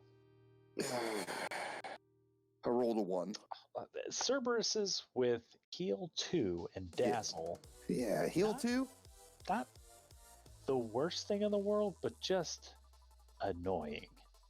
Yeah, I mean, at least they can only come in 4 packs. I feel like, you know, you always talk about like the big packs of things that cast stupid, you know, like stuff like Cremate or Fire 2. But I find more annoyance in a 9-pack of something that ambushes you within Viz 2. Yeah. Like, it's just so bad. You have to, you have to watch. I'm just gonna put my 9 controller things. down. I'm just gonna go. I guess I'll fold laundry for the next 30 minutes, or just reset. Yeah, you gotta watch 9 things cast in Viz 2 on 9 different things. The animation takes like at least your whole life, and then you feel at least. Then you're older, and that's sad. And we got a Sky Clear. We got a Dragon Sword. So that's nice. Mhm. Right? Gives us our thief something a little more substantial to throw around. Yeah, that's true. It does help, I've heard. Lyra SRL, friend and participant in the Final Fantasy Randomizer community, she's told me that in order to find Warmac, you usually need the Dragon Sword. I That don't is know if it's true, but Ooh. that's what she told me. We got a Cyranus in chat. Oh boy, Cyranus woke up just in time to check out the Duckling reveal before he goes back to work. Hey Cyranus, by the way, hey, this is Earth Flags. This is what we're doing. This is some spring tournament hype that I'm doing right now. Leading up to it, we got a gold bracelet. We can That's a good finally armor. drop that wooden armor. Still Thing no that I'm canoe. not sure if it's doing more harm than good, and I know that at this point, there aren't that many chests left here, and Caleb is salivating at the idea that the canoe is in Marsh Cave. It probably is. I mean, we don't have many more checks left. We've got quite a few. There's still way more chests in Sky than there are in March. There's only 9 in March that we can currently get to, and there's probably at least triple that in these next few rooms and in Sky 3. Oh, and Ragnarok with the quick breaking Bracken into pieces with the Kraken Bracken. Yeah, so I would say at this point, Ragnarok, as long as he doesn't go and forget he doesn't have the canoe, he's only like a few minutes behind BurtReynolds.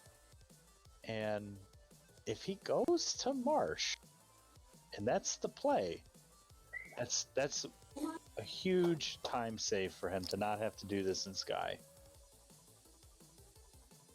Huge. Yes, this was a draft, Serenus. Thanks for asking. The teams did draft this. Where are you going? Where are you going, Ragnarok?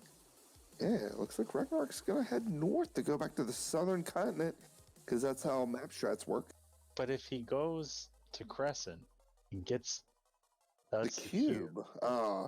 Maybe he doesn't. Maybe he just now realized he hadn't talked to the old men in Crescent. It's happening. He's drifting. He's going to Marsh. No, he's not. There's no way he's going to Marsh. Why else would he be going? This Brady Bunch strats. Let's go. Maybe he's just confused about where he's heading. Maybe he doesn't know where Crescent is. Maybe he thinks he's in Crescent, but he's not in Crescent. Maybe he wants pro rings. Ooh, the gold bracelets, 56K. Yeah, well, how did we miss that? I don't know if anybody checked the armor shop here before, but good God. Pro ring? That's a 23K in a box right there. Yeah, at least. But I think I'd rather equip that 23K. Yeah, but it's 23K that he doesn't have to spend. Ha, I see what you're saying there. That makes sense. Because technically it's like 11K in a box, but... Alright, what we got working? My favorite thing is the new implemented Dark Moon cameras. You get to see what our runners are thinking as far as their facial expressions are concerned. You can see BurtReynolds. He is in very much just frozen, he is thinking. Stoic. He is stoic. He is so stoic, I'm pretty sure his stream is actually frozen right now.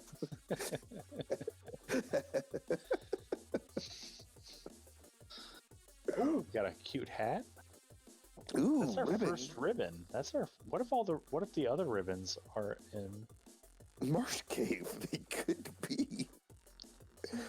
So Ragnarok taking care of some administrative work, getting some items, selling some stuff, organizing his retirement packages, and we are running out of boxes.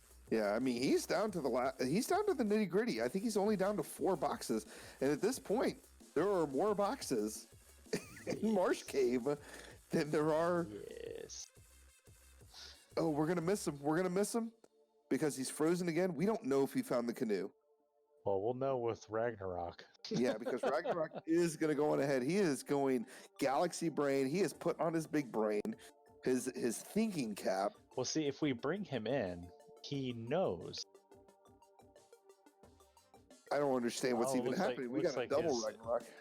His stream, his internet. So, Burt was telling us before the started that his internet was kind of wonking out a little bit, but so it looked like it crapped out on us. So we'll work on getting him back up. In the meantime, we'll find out if Burt found the canoe in those last 3 boxes by whether or not Ragnarok finds it here. Yes, exactly. So as of right now, BurtReynolds, Ragnarok, again, huge galaxy brain play because you've got Sky, which has 1 million chests in it, and by 1 million I mean 36 chests. And then you have Marsh, which has a paltry 9 that he can currently check because you can't get to the Keylock chest. I think there's even more because there's the chests in Mirage too. I think it's 50 some chests in Mirage Sky. Oh, the combination of the two. Yes, I didn't even think about that. You are absolutely right. There are at least a ton of chests. Too many. I wonder which side's going to get it first, left or right. Well, as of right now, BurtReynolds was still clearing up to the point that he got to, so he clearly did not find the canoe there. We're on the Bridge of Destiny with Poison. Poison metal slimes. That is so ugly. Oh my gosh! And metal slimes at the trap tile on the wizard tile. But level 2 fire 3 gonna get it done. Fewer than 99 HP. Yeah, he's never gonna see that poison unless he obviously sees them. We get 52. Hey, that's like that would have gotten us some money. A white shirt. That's Got real. Brock strats coming out. We got bad internet happening. We'll never know. But go back, Ragnarok. You missed a box. Go back, Ragnarok. You missed a box. No, I don't think he missed the box. Did he miss the box? I think he missed a box right next to the wizard room. Oh, he did? I think I didn't see him go in it. All right, well, it looks like BurtReynolds, he's going to heal up after his Tia battle, even though there aren't any encounters in this room, but I totally understand why he would do that. BurtReynolds lighting up his third orbit, 1 hour, 6 minutes, 40-ish seconds. He's leaving Sky. Now, we don't know if he picked up the canoe because we lost his stream. He was still full clearing at the time, so something tells me that unless he found it in that greed chest room, then it's in Marsh. And we're going to find out right now because Ragnarok is checking top Marsh. Unless it's in that one box that he walked away from. Because I'm pretty sure he didn't open the box next to the wizard room.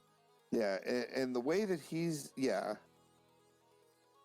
and Zenobian pointing out the obvious here. His face says he did not find the canoe. Now, this is huge. If Ragnarok finds the canoe down here, right, he's got 2 more chests, unless he didn't check that one chest that you said he didn't check. If it's in that one chest, oh man. That's rough. It's going to be rough times, USA. And it's not there. I'm going to sit down. Yeah. Uh-oh. Yeah, because I'm not sure what's happening. He's leaving Marsh Cave. BurtReynolds did not go to Ordeals. He did not go to Ordeals, which means he's going to Marsh too. So it's got to be that room that you mentioned. Did he not? Oh my gosh. Marsh strats. It's got to be in that room. Yeah. I don't understand. He doesn't understand. He's looking at this thing. We full cleared Earth. We full cleared Sea. We full cleared Titan. He's about to go to Sky. He missed the box. He missed the box with the canoe. He had to have. Yeah. He's already full cleared Sky and Sea. He's gonna. Maybe he realized that the old men he hasn't talked to yet, so he's gonna head to Crescent. But he was right there. That's only gonna give him the information to. He doesn't. Well, to look on the bright side of things, at least BurtReynolds now has enough money to pick up 3 56K gold bracelets. Yep. Oh no, he definitely does not have the canoe because he kept full clearing. So he's got to be beating himself up because obviously he forgot about the sages, but he didn't realize just how close he really was. Oh no. He was right there. What? This feels bad. Yeah, this feels bad. I hate to commentate something like this because I don't want to ever. No key was found. No key. So the canoe has to be in that box. It's got to be in that box that you said he missed. Because Burt orphaned a couple chests in Sea, but Ragnarok checked those boxes. Yeah. And he's going topside first. So. Wow. Go on ahead and throw your Fs out there because this is. Yeah. And we got to give a moment of silence to Ragnarok because. So when you come into Marsh Bottom, the rooms you want to check, so it's a 4x4 grid. You want to check the second row, the first chest. The first room has 1 box. The second room in has 2. You go down 1 row, check the room with the wizards. You go over 1 room, and there's 1 box in there, and that's where our canoe is more than likely. And then you go back up to the top row in the far right, and those are your boxes. Yeah, and not more than likely at this point. I mean, it's got to be that these runners have checked everything else. Yeah, but just for like the ducks that are out there watching it, like we're talking about, there's only 1, 2, 3, 4, 5, 6 chests that you can open up on Marsh Bottom without the key, and one chest is linked to 3 different boxes on that floor. Yeah. So yeah, it's rough. So the top left room in Marsh 3 is actually linked to the room that's diagonally southeast of that room. So you actually don't need to check that room. As well as the chest on the 3rd row on the far end of it is also linked to it. All right. Well, looks like Ragnarok is heading northbound. He's definitely going to head the sky. He's going to do the full sky clear, so he's going to lose a lot. Yeah, he was right there. He was... but we're not going to harp on that. We're going to go on ahead and just keep calling the race. Yeah, no, it's tough. Like, it's definitely... It's a teachable moment. Like, it's one of those things, like, you skip that box, you will never skip it again. Yeah, you will always remember that box is there. And we're going to find out the obvious at this point because BurtReynolds has already full cleared everything else. There's nothing else left. It's got to be... Oh, no, he did check it. Yeah, I thought I saw the white... I thought he checked that. What is left?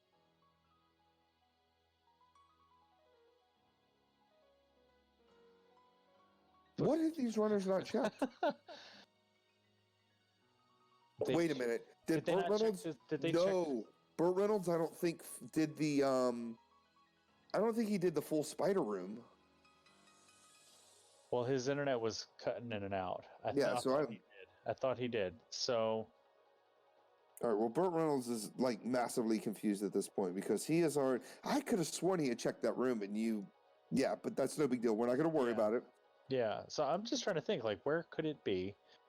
So let's walk through our locations. So we did the 2 chests in Dwarf Cave. We did the 3 in Temple of Fiends. We did all of Marsh now. Yep. We don't have the key to check any of the other armories in the Intercontinent. We cannot get to the volcano or ice cave. We cannot get to Waterfall. We cannot get to Ordeals. Yep. So basically, the only thing that's left is an orphan chest that both of these runners orphaned in C, which I'm pretty sure that Ragnarok checked all the chests. Did anybody check that top right chest, the Canoe Gate chest? And I thought Ragnarok checked that whole floor. Okay, he did check the floor. Did anybody check that chest in Earth 3? Yes, that chest in Earth 3 had a heal, and I mentioned it earlier that it was the vanilla heal in that chest.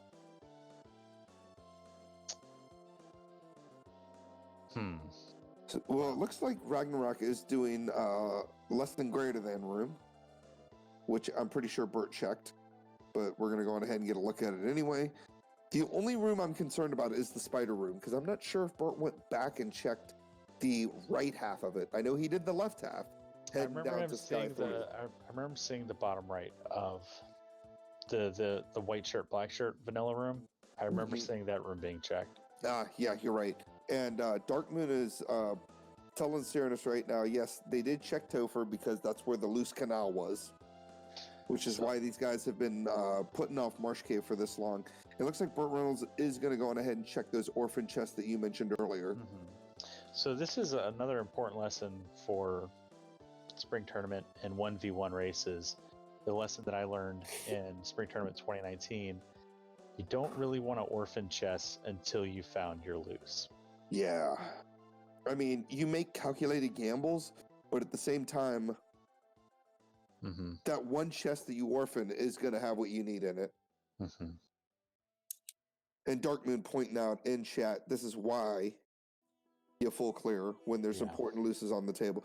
I mean, at this point, they knew the canoe was loose. I don't understand orphaning anything at this point once you find the floater. Yeah. But, yeah, I mean, as Serenus is saying, got a hell of a race going on. Yeah, this is anybody's game. So, because Bird is now opening boxes that I thought Ragnarok checked. Yeah, I don't remember. I'll be honest with you. I don't remember if they checked these chests, but it doesn't matter at this point because the canoe is in neither of them. So those are the 2 chests. So now BurtReynolds is like massively confused. He's thinking about what he hasn't checked. I'm thinking about what they haven't checked because I'm like you. I'm certain they've checked everything at this point. Yeah, and I don't even want to pull them in and talk to them, and I just want them to like, because like I don't want, like, I know I've been kind of teasing them about checking Marsh, but they did that, so now I just want to let them figure it out, let them chew on it, because this is what this is emulating. Ooh, an eye fight. This is emulating a spring tournament match. Yes, they check both. They check both chests in C1. I know Burt checked both sides, left and right. We've got our vendor item. They've checked everything there. Are we going to see? I don't think they checked the top. I really think that Burt did the white and black shirt room, but I don't think he checked the other two rooms on the right side of Spider. He's puzzling it out. So yeah, he's thinking about it too, because I'm in the same boat as him. I'm thinking about this. Because he definitely remembered that he orphaned the chest in C, and he did Sky more recently, so you'd think that he would remember if he orphaned chest there. Yeah, and we have our vendor items, so there. And the face from Burt says it all. The crown. He did the crown turn, and the crown led to the chime, right? We have notes. Uh-huh. Did nobody turn in the crown turned into Oxiel? Yeah, Oxiel. I knew it turned into something that was go modi. All right. Well, he is Canugate 2020. Yeah, and he's heading north. He's heading back to the southern continent. He obviously something clicked in his head that he knows he forgot, or that he orphaned. I wonder what it is, because I'm in the same boat as you. I am like miffed as to what these runners haven't checked yet.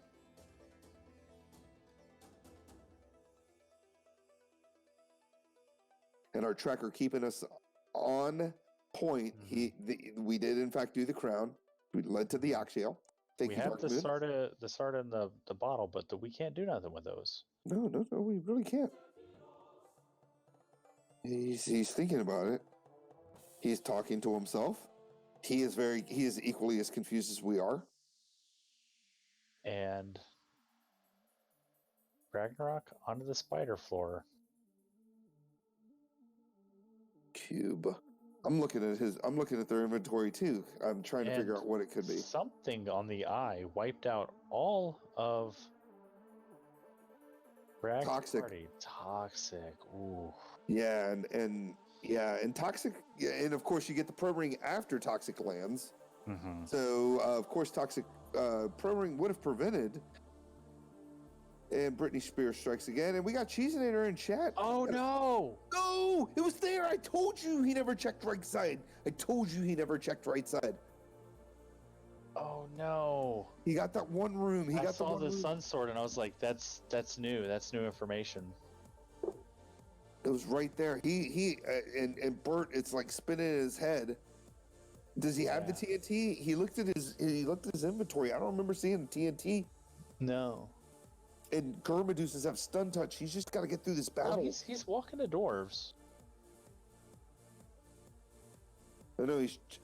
He's rechecking chests he's already checked. Yeah, no TNT. No TNT.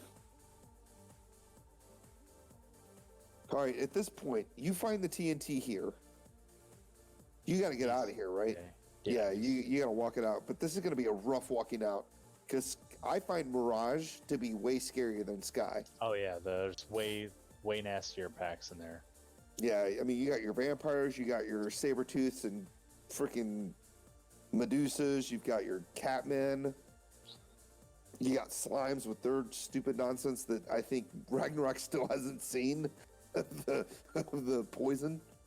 I mean, luckily he's got of course his thief decided not to actually land the run chance at 90%. Mm-hmm. And it looks like Burt remembered, and he's headed back. Okay, good. So at this point, this could be anyone's game. Mm-hmm. Yeah, it's a huge. I mean, Ragnarok will have to come back here. Yeah, but and Burt already has the orbs lit. Ragnarok has the 2 orbs. No, he has 2 orbs lit, and Lich and Kraken. Whereas Burt has the 3 orbs. So all he has to do at this point is find his key, find his loot. Excellent point from chat that Ragnarok will be able to fly back here. And yes. yeah. And go mode everything else that he walks into. Oh, he's stun touch. He's got stun lock. These Cerberuses have stun touch. And when they're not too busy casting heal 2 on themselves, they're attacking with stun lock. Oh, and rub. And rub. Luckily, he's got that pro ring, which actually protects against rub. He's only got a few tiles to get out of there, and he made it out. He made it out with his TNT. Right. We know the TNT is going to lead to the canoe. It's either going to be a TNT herb canoe, or it's just going to be a TNT 2 canoe. Yeah. Oh man, we got ourselves a foot race. Yeah, we do. Because BurtReynolds already knows what he did not check. So he's going to make a beeline to those 3 chests he did not check. Again, the thing that we talked about before. You full clear. You don't find what you're looking for, you full clear. Yeah. Yeah. But, I mean, these guys, like, they're new in the community. So if you're watching this, you're watching these runners. Burt and Ragnarok both came into the community, I want to say, like, fall last year. So they've been in the community 3-4 months. Yeah. You know, so they've come a long way. They're 2 runners that I wouldn't want to face in the spring tournament. And we're gonna see BurtReynolds' reaction here. Hopefully he doesn't see the talk. Yeah, gosh, the toxic here. But I really want to see his face. I hope his internet doesn't crap out at this point, because I need to see the look on his face when he finds that TNT in that room. Gonna be just stoic. Yeah. Just a look of like, you mother, how no reaction. Yeah, just muted. Yeah, he is not happy about it, and we legit have a foot race. All Ragnarok has to do is get through Sky, so he's a little bit behind in that sense. What's fascinating here is we've got 3 gear items still to be found. We've got a waterfall, we've got ordeals, we've got ice, we've got a bottle, we've got a slab. Yeah. So it's still a 2 in 5 chance that we're gonna get our key and loot before we find one of those like womp womp items. Yeah, and of course the TNT does in fact lead to the canoe. By the way, I wanted to go back to chat real quick. Cyranus was saying that the key and then the floater was going to be loose somewhere. That is not the case. The floater was loose. The canoe was also loose. So our 2 loose items were transportation. It's like we're running bracket seeds here. Yeah. And at this point, Ragnarok is in what we like to call no mode. He has found his 2 loose items. All he's got to do is find the loot and the key, which he can easily find if he makes the right decisions. But we have a lot to do. We got the slab turn in. We've got the bottle turn in. We've got waterfall. We have ordeals. We have ice. Like you said, we have 5 locations we can go to, but 2 items. And we only need to do 2 of them. So how would you route this, Greg, Duckling Derby boss? I mean, for me personally, I do the easy turn-ins. So you can save scum on the overworld. So I would definitely slab it up and do the bottle and slab kind of in one go, which I think most people have already done their slab turn-in.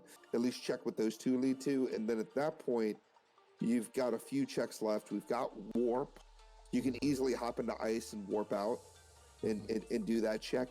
But then, of course, you've got warp for ordeals and you have warp for waterfall. So they're all pretty quick checks. Yeah. And I'm not sure what's happening in chat. I looked up at chat and I saw some words, and I'm just gonna walk away from it. Yeah, the chat's doing chat things. Being led by our Spring Tournament 2019 champion Crab Cakes. Yep. Just always wondering about. Always good to see about medical decisions and Ragnarok just saying, no, let me just go wipe out Carrie first. Interesting. I'm not gonna promote. I'm not gonna equip that katana, all that wonderful 2nd tier night gear that I found. No, I'm just gonna go microwave Carrie. Interesting play considering, like you said, and he's checking for stuff. No. Well, he never found the ribbon. So Burt has that ribbon. Yeah. No, he should have it. If he he didn't. You're right. He didn't go to Sky 3. He didn't go to Sky 3. He got that TNT and walked his Yeah, that's not sorry. He walked out of there. Yeah. I mean, he was one solo thief against the world. Armory. You got a ribbon. So he's got to feel pretty good about that ribbon find. Drops the heel helmet. That's actually a really good headpiece for the ninja to wear. Yeah, if you're not going to put a ribbon on him, you may as well put a heel helm on him. It's got the same absorb as the opal helm. It's pretty much the best helm in the game, aside from, of course, the ribbon, which grants you immunity to all elementals. But you could still get 3 and 256th. Yeah. Which, you want to talk about 3 and 256th or something? So, ribbons grant you resistance to all statuses, which should protect you against all instant deaths or things related to elementals such as your stone, poisons, your bracks, your banes, your zaps. But there is still basically a 1% chance that bad things will still happen. Yeah. And Crabcake's asking if they party drafted. Yes, they did. BurtReynolds won the coin toss, and he decided to go first. He drafted a black mage. Mm-hmm. Ragnarok went on ahead and said, I'll take your black mage, and we'll do red mage, black mage. And then BurtReynolds realizes, we should probably have at least a melee person. Decided to go with Thief. So that is the party we are running with currently. And it looks like BurtReynolds is making the beeline, like you said. Mm-hmm. He is going to go on ahead and check the Cardia Islands. Again, interesting. Promotion's super important for this party, just to get the levels on the ninja to start. I mean, to have access to nuke fast. Well, have we seen Temper? I have not seen Temper. I'll go on ahead and look at notes real quick, but I have not seen Temper, and it doesn't look like we've seen. Fast. Fast was level 1, so we have not seen Temper. So if you do promotion, you got 2 black mages. Mm-hmm. You could potentially pick up Temper even as high as level 8.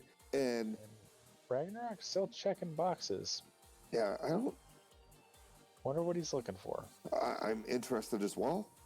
What BurtReynolds has done would have been what is conventional wisdom. You go on ahead, you've got your tail, you've got your floater, first thing first. You go on ahead and do class change. Mm-hmm. Equip that heel helmet, Burt. And, You got that red dragon, you got that number 8 encounter here in Volcano. I'd like to see it. So if you're watching this on YouTube and you're interested in running these flags, checking out the community, feel free to go to the FinalFantasyRandomizer.com. On the website, you can find a link to the Discord. Within the Discord is everything you're looking for, from helpful information from our Duck Derby boss here, Greg Lee Puff, as well as weekly asynchronous races that we have, challenge seeds, Duckling Seeds for the newer players, async seeds for just kind of, the bottle turns into the bonk, which is fine. I would be fine getting the bonk. With this particular party, you need anything you can to buff up that thief. Yeah, especially without Temper. Yeah. And we don't. And he didn't check the level 7 black magic either. No, he checked level 7. It was a bunch of womp womp. He never checked level 8. So at this point, they checked level 7 in Gaia as well. So Temper is going to be level 8. Yeah. Temper's way up there, and with your black mages, they need to be at least level 25 before they can at least cast one charge of Temper. So I think he's at the point now. Bonk's going to be good enough for him.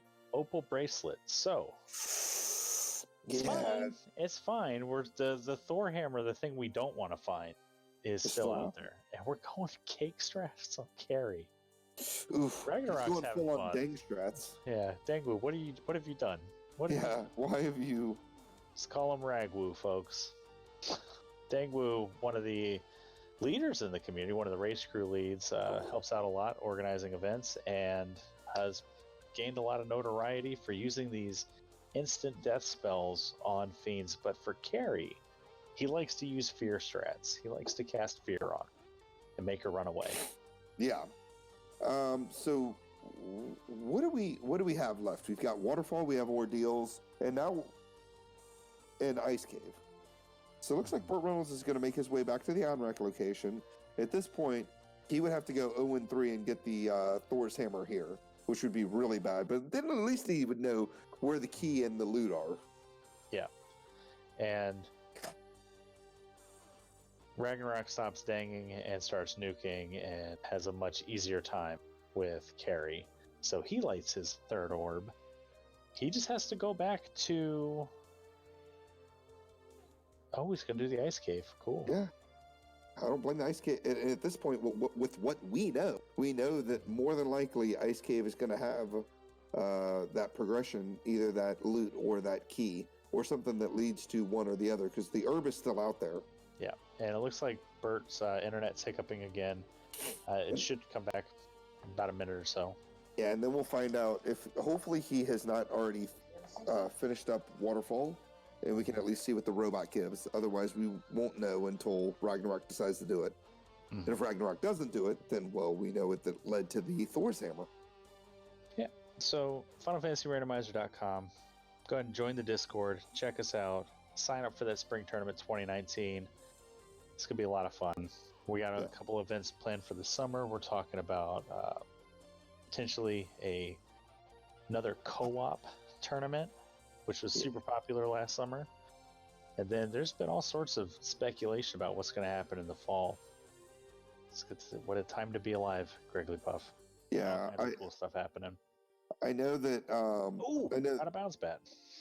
Oh, out of bounds bat. That is no bueno. And we get Sandworms. Sandworms, that is the ultimate in Black Belt grind right there. You get a little nuke action. They give you some stuff. They have low morale, whatever. He's not going to take more than once. Massive value. right there. Oh, it's so good to see Value in the it. waterfall. Now, if the robot has the Thor hammer, this is worth the trip, as Ice has the key. Key. So we've got And another katana. hate to see that at this point. And he's going to keep going? Interesting play. I would have, well, not me. I have no reason to talk about the plays that I would make, but conventional wisdom would say. So, Burt will get his loot, and he is in key item go mode now. Once Ragnarok makes it to the waterfall, presuming that he skips ordeals, which we know has to be the herb, to the Thor hammer, we are in the commentary booth. We're in no mode. Yeah. As of right now, we know that what we need is we need waterfall. So we need them to avoid ordeals, because waterfall led to loot. Yep. And key was in Ice Cave. BurtReynolds is going to go on ahead and get some levels. I don't blame this play. Unfortunately, Sandworms typically have low morale, so I do expect them to start running away here pretty soon. And then this grind will be all for nothing, unless he can move one of his low-level mages into the front row, and then he should still be pretty fine. Yeah. Even still, he'll get some good levels on the ninja and the red wizard. Get them some magic. Yeah, and especially for the ninja, because we talked about the magic. How does the magic work for the ninja? Do you want to go on ahead and go over that real quick? Yep, so ninja and knight get magic the same way. Once they hit level 15, every odd level that they gain another spell charge to a maximum of 4.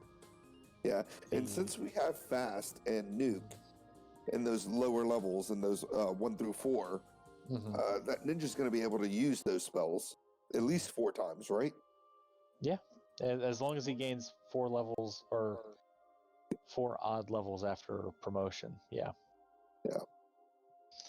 And ninja will gain the same charges that the red wizard will gain in black magic. So the first all 4 levels, all 4 slots of black magic the ninja will be able to learn. The knight, if they were running, would learn the same magic that the red wizard would have access to in the first 3 levels of white magic.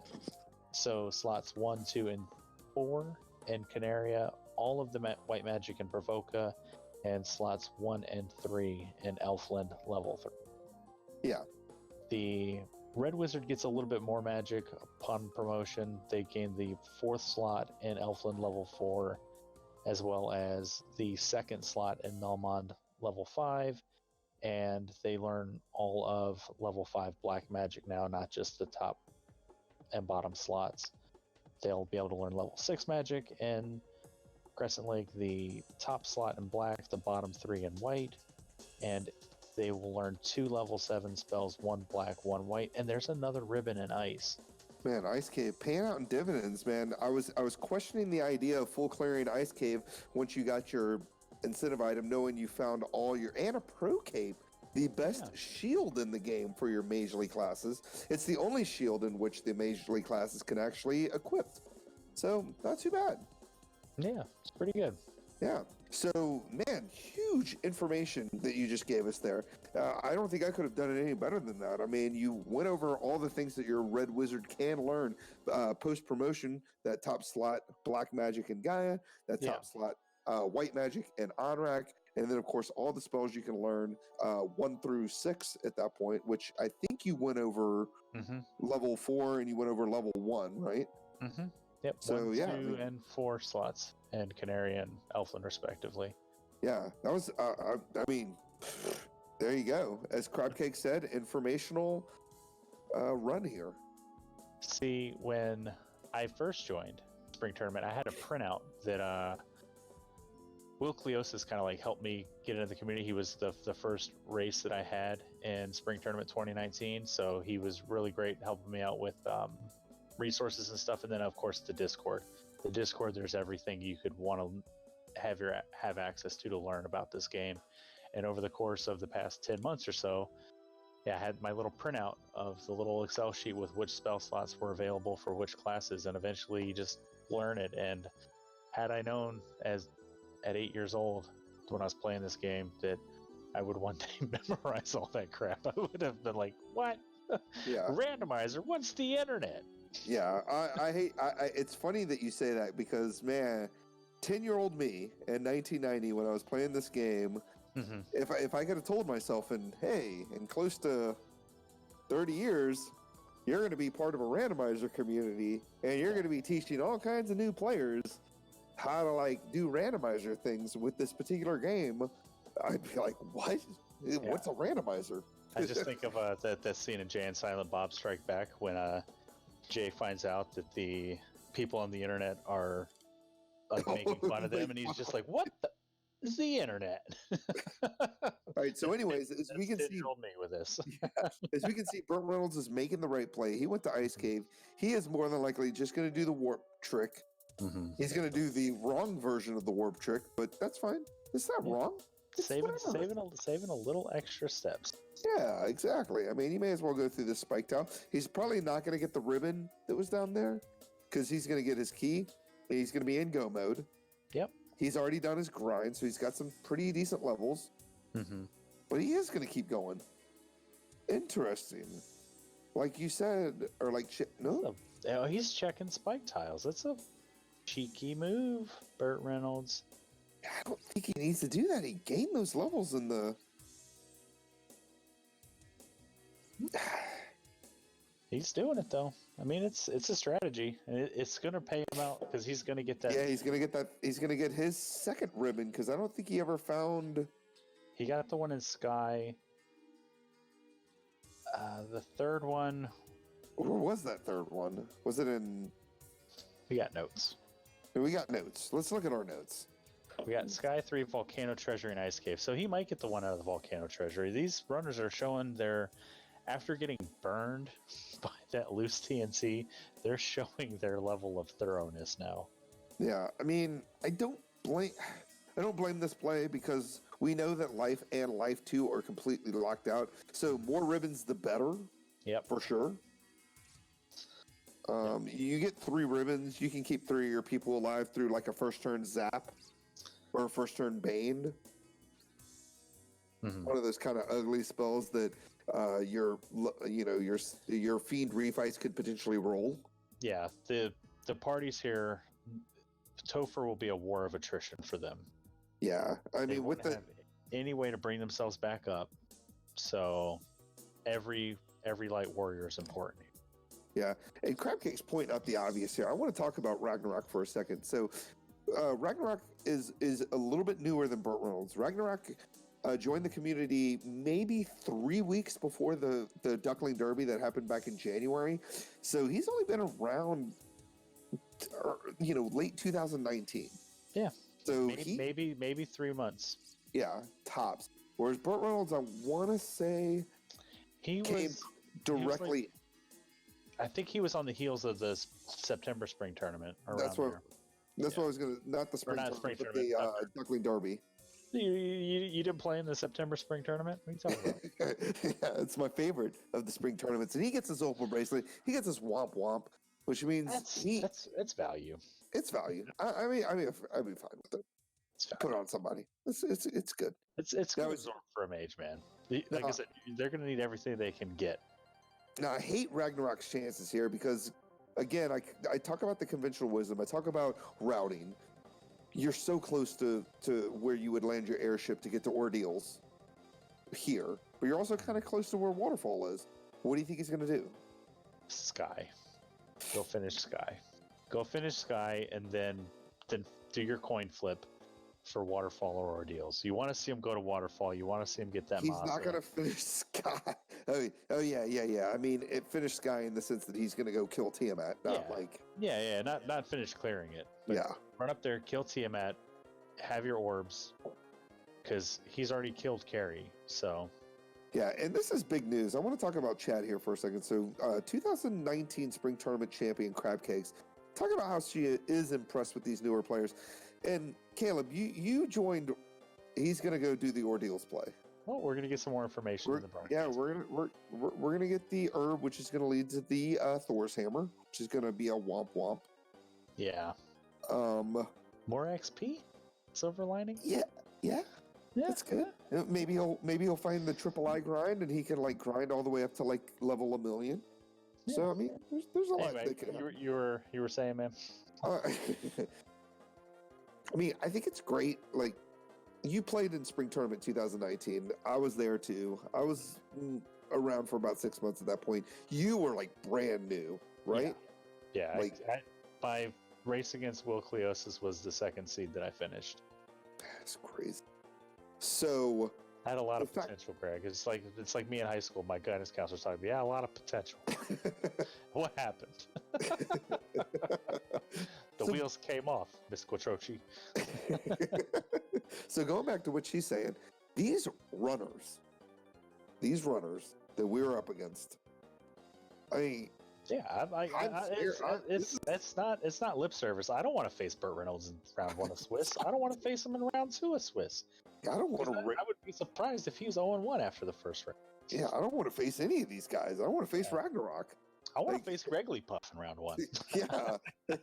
Give me somebody I know. Give me a known quantity. Yeah, let me face Dangwoo. 4-1, Spring Tournament 2019. Yeah. I'm 9-8 against Dangwoo. Bring me Dangwoo. Yeah. That's a great question. Who do you want to see round 1 of Swiss as we get we're cleaning up the seed here? I mean, the problem with me saying any names is I don't want to bury anybody. Well, you're not burying. It's it's about it's not like me saying I want to face you isn't because I think I'll beat you.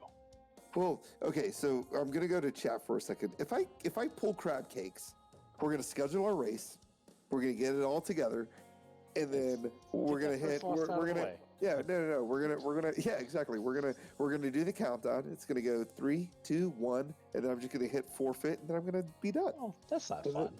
You never know what's gonna happen, man. I've seen Crabcakes.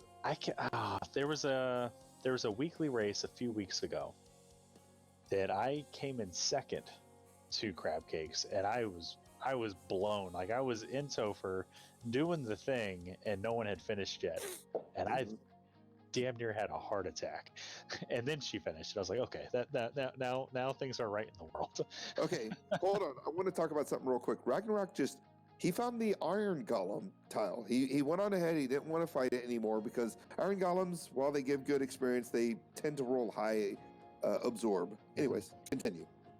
Yeah, no, Iron Golems are one of those things that we'll see hopefully in Topher with this the random encounter 8 back in the pool.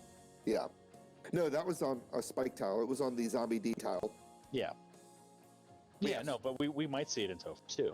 Yeah. My bad. That's like the only other place we'll see it now. And I have to thank you, Crab Cakes, for the kind words. Yeah. The end. talk about lips. No, I'm just kidding, man. The reason I was bringing it up wasn't to bring up the opportunity for you to like bury somebody or burn any of the runners here, because they're all strong runners. They all have their different strengths. You know, Zenobian is a king of the entrance floor shuffle. Like, yep. I do not want to ever race him in that. Like, I'm happy doing random co-op fun stuff with him, but I don't want to be on the other side of the table from him. Yep. But what I was getting at was like, I want to race somebody that's a known quantity. Like, give me Dangwoo. Like, I know Dangwoo's real good. Like, he was 4-1 spring tournament, but I've raced Dangwoo one-on-one almost more than anybody. Probably he or Lord Fizzlebeef are probably two of the people that I've raced the most, and I know them. Like, I can plan for them. Like, it goes back to like what we're talking about with like researching your opponent, knowing what they're going to do, so you can like play that chess game. All right, so I want to. I know you're answering the question about who you want to race, but I want to go to BurtReynolds for a second, just because he lit up his first orb not too long ago. But he is checking key locked. Yeah. Because I guess he's looking for ribbons. We already have seen all 3 ribbons, correct? Mm-hmm. Yep. We've got the ribbon in Sky 3 and the top 4 chests. We got the ribbon in the Volcano Treasury, and we got the one in Ice Cave on the way out. Oh, Crab Case is pointing out he's looking for a pre-Topher grind, which I don't know. The sandworms looked pretty good earlier, but obviously you're not going back to Waterfall and walking all the way through there to find some sandworms. Mm-hmm. So yeah, I mean, I'm inclined to agree with what Crab Cakes is saying. Either A, he's looking for more ribbons, which we've already seen him, or B, he's trying to get a pre-Topher grind to get some levels. I think his levels are pretty good. He's in the high 20s right now, right? Yeah. But he doesn't have life access. Yeah, it looks like he's 29 on the Ninja. Which is... So he might go to like 32. He'll check the TOF lock. Yeah. And let's see what we got here. We've got Whiz Mummies and Mummies. Yeah, he did not want to see any part of that. If I had somebody I want to see... retribution on Dangwoo for all the co-op grief he's given you. No, I don't want to face Dangwoo. Dangwoo is my bro. He's my buddy. I don't know. Maybe some of the older people that hadn't been around in a while. It's the salty fries, the high spirits. Yeah, like some of the people that I've never actually raced against or really seen, just to see what they're all about. What that spring tournament 2018/2017 crowd was all about, and yeah, the Sforzando. There's a lot of OG runners coming back. Brod's back after. The only tournament I've seen Brod in was the Chaos Rush tournament. That was the last time he ever really did anything, and it was definitely different. Yeah, it's gonna be a strong pool of runners, but we got a lot of new folks showing up. So don't let the big names intimidate you. Get in here and have some fun. At the end of the day, it's 5, maybe 6 races that you get to play one-on-one, get to meet some of your opponents, start developing those relationships in the community, and then you never know what's going to happen. I mean, the main thing at the end of the day is no matter who I race, I'm going to give it my all. Yeah. I'm going to try my best. If I go up against Crab Cakes, the worst that could happen is I lose, and that was expected. Yeah.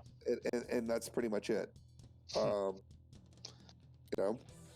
No same thing with Edgeworth. Yeah, I'm not going to forfeit. I jokingly said I would forfeit, 1 second into the race, but I'm not going to waste, the comms time for showing up just to forfeit. Looks like the Cerberuses have Rub, which is annoying. And why is Ragnarok? Oh no, because he's got to kill Tiamat still. Oh, Burt made my heart palpitate a little bit talking to the locked door. Oof. Burt honest. It didn't even bring a smile doing it. It's just angry trolling. Like, get them for making me go to Marsh. So anyways, BurtReynolds, he is in Topher, our first runner, of course, in Topher, at the 1 hour 49-ish minute mark. I mean, we're about I would have to say it was about then, because he's got to be about a minute into Topher.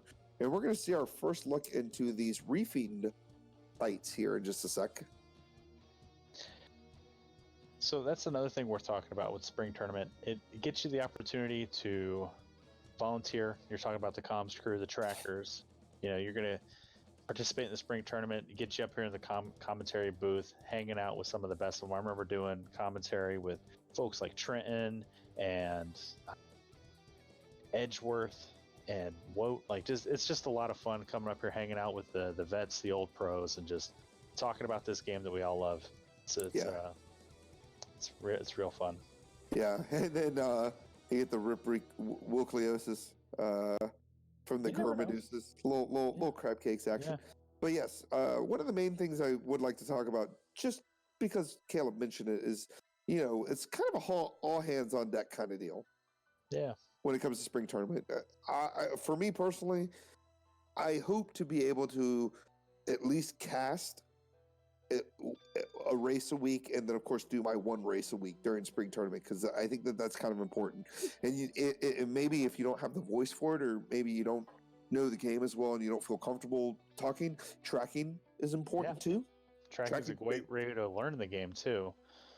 Yeah, you know, I track quite a few races. Crab Cakes tracks races. Yeah, I mean, nobody tracks races more than our Queen of the Trackers, Danny383, but she's got the night off tonight. Yeah, she's got the night off. Dark Moon doing double duty with the restream and the tracking. A little bird told me that Danny383 might actually be in the Spring Tournament. Yeah, I haven't looked at the list since they showed us the first list of the original 23 runners that signed up on day one. We're up to 30 runners now, last time I checked, but of course, no one wants to bother to show me these kind of list things, so... You're not in the room where it happened. All right, we're going to get our Tia. Okay, we got a Tia battle. Let's talk about Tia. And I blinked and I missed it. I'm pacing down here, and I missed the Lich 2 fight, man. Yeah, man. I mean, this is Lich 2, and we got a first turn Brack, so Brack is done. Ragnarok has lit up his 4 orbs. He's going to head to Topher. Is he going to check any more chests looking for ribbons, or do you think he's fine? He got us. If he doesn't, like, you got to slam on the gas here. You got to stand on that gas pedal and just go.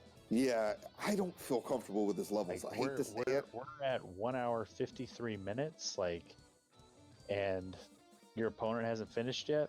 You have to either think Topher's scary, or my opponent got hung up on the same stuff I did, and he's also headed there. So, like, we gotta go. Yeah, that's rough. And it looks like, man, we got a carry 2 battle. We got a nuke coming out. Complete min roll and carry cast cure 4. We have no idea how many hit points she has, but man, you hate to see nuke roll for 100 on the dot, which is the absolute minimum that nuke can roll. We got a 187. If it's gonna roll minimum, you want it to roll. Was that touch? No, that was just a big old hit. Yeah. And that Black Mage is dead forever. And we got 10 hits, 952, and Carrie's still up. She is up, and Carrie's down. You want to talk about big hits? Thief playing out huge. Thief fixes. Yeah. So we talked about the War of Attrition in Topher, and Bert's got three party members up. We got the white shirt. I'm expecting that we don't have a defense sword, so I'm expecting. I don't know if he bought Invis 2. I don't remember seeing Invis 2. Invis 2 was level 5. It was learnable because it is on our tracker. So hopefully we can get some Invis 2 strats out of the red mage and maybe some white shirts out of his living black mage to try to stack up that evade, because Kraken is known for a couple things. Actually, Kraken is one of those things you kind of want to see spells from Kraken, because if Kraken starts hitting, you're going to have some dead light warriors. And we got Zap coming out, and, well, that's totally no buenos. As the lack of ribbons is hurting BurtReynolds at this point. And he takes a wipe, and we have a race. We have a race, because Ragnarok has 2 ribbons. Yeah, so right when you say you want to see spells out of Kraken, it's not Zap. Zap is not one of the ones you want to see. No, you want to see like Lit 2s and Yeah. nonsense like that. And Ragnarok, he's got his 2 ribbons. He never found the 3rd ribbon in Sky, but I know he found the one. Mm-hmm. He's in got the one. Volcano, He got the one. and in he got ice, the one in ice. Mm-hmm. And he's got that wall spell. He does, which I talked about wall earlier. I mentioned it like when we first saw it, that it's like, if you don't have ribbons, you got wall.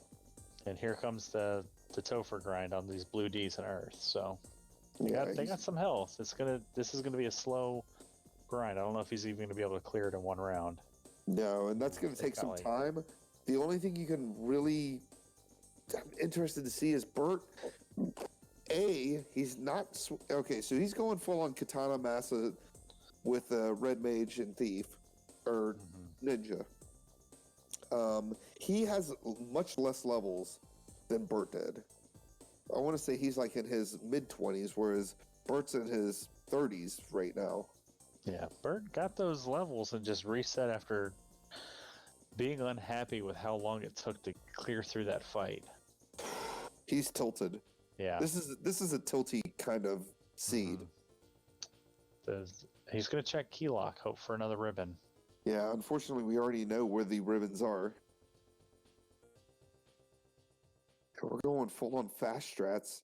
And of course, he gets the turn order he doesn't need. His Thief gets to attack first, and then the fast comes out. Then his Red Mage gets to attack first, and then the fast comes out. But at least we'll see what kind of damage he's going to do as his Black Mages do their best Black Belt strats. Tornado. And those are some pretty decent rolls. We got 10 hits for 209. We got 6 hits for 569. He's going to go to Nuke strats. Makes sense. Nuke coming out 191. 7 hits, 565. He has made it through carry. He's got 4 Light Warriors up, which is better than what Burt was doing earlier. Yep, Burt. So let's talk about Topher wipes, Greg. So how many wipes in Topher before you start making adjustments? 2, in my opinion. The first one, you assume... Oh, No! With the carry grind, you hate to see it. Oh, no! I've done that. It feels real bad. I've done the Lich grind, and then I've done the carry grind. I'm not laughing at what Ragnarok did. I'm laughing at Zenobian's response, which is he does 3 Topher wipes and then quits. He adjusts, by quitting. And he goes on ahead and gets the carry 2 grind out of the way. He gets his extra 1,007 experience points, and then he's going to go ahead and actually continue on to Kraken's Floor. Wow. Yeah, and Crabcake's pointing out Armory would have been the play. It's just hard when you're in that situation. It's easy for us to call it because we've seen everything that has happened. Yeah. When you're in the situation, I have done some ill-fated grinds. I have done some silly things that I go back and look at the tape and go, gosh, why didn't I think to do that? Or how could I have been so blind to that situation? It's easy for us to call it. These guys are in the moment. Mind blind is real. It really is. And like Crabcake says, though, I mean, Armory is right there, and there's so many chests right there, and it sometimes always pays. This time, it obviously paid, and we got a Kraken 2 battle. We get the worst, evasive, absorbent, and we've got a dead Burt. I would just reset out at this point. I mean, Danny could probably make things happen because he does have and here comes Zap. Had the ribbons on the Black Mages. Yeah, and he's going to go on ahead and try to get some levels. He's got to think too at this point. He's like, I don't have enough levels. We're 2 hours in and nobody's done anything yet. Wow. So we talk about Duckling for a second. Duckling is our beginner program, but since spring tournament is rolling around, we're trying to get some hype into the spring tournament. So don't think that the seed that I'm going to roll tomorrow is going to be like this. I rolled through 20 seeds. I found a good seed that is not going to be like ridiculously like this. Plus, these guys did it to themselves with their party. This isn't a bad party for these flags. Yeah. It's just a matter of this is Final Fantasy Randomizer. It's not always this. Yeah. I mean, Kraken doesn't always start off with Zap. Yeah. And Zap doesn't always land on all your people, regardless of levels and whatever. The boss scaling goes up to 230%. Yes. So this is Swiss 2020 Earth flags. Yep. The irony being that everything we wanted was also in sea and sky. Yep. Well, and the thing is that you've got Temper at level 8. We haven't seen Temper, but we know it's level 8. Yeah. And at this point, actually, I have to say, with BurtReynolds levels, I'm surprised he didn't go to Gaia and pick up Temper.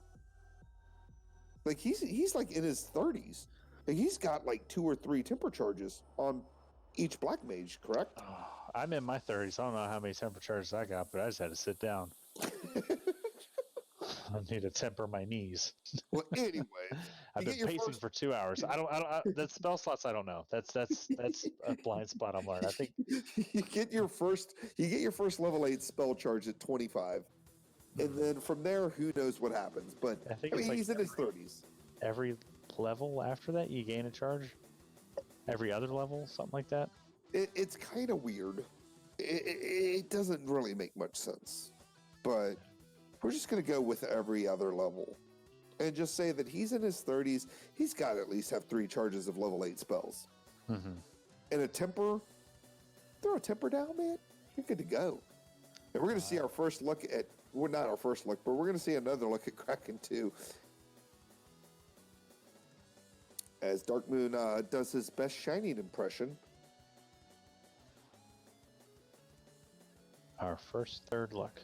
Yeah, and Zenobian's going to go on ahead and point out the obvious that we did see a second look on Ragnarok, so this is a third look at Kraken. Let's hopefully Zap doesn't just completely decimate his ribbonless party.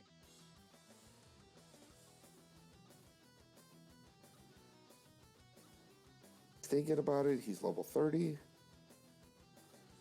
Ragnarok's heading back to Marsh. Gonna check the key lock, I guess? I guess, but he's got 2 ribbons already. We know the 3rd ribbon that he did not find was in Sky.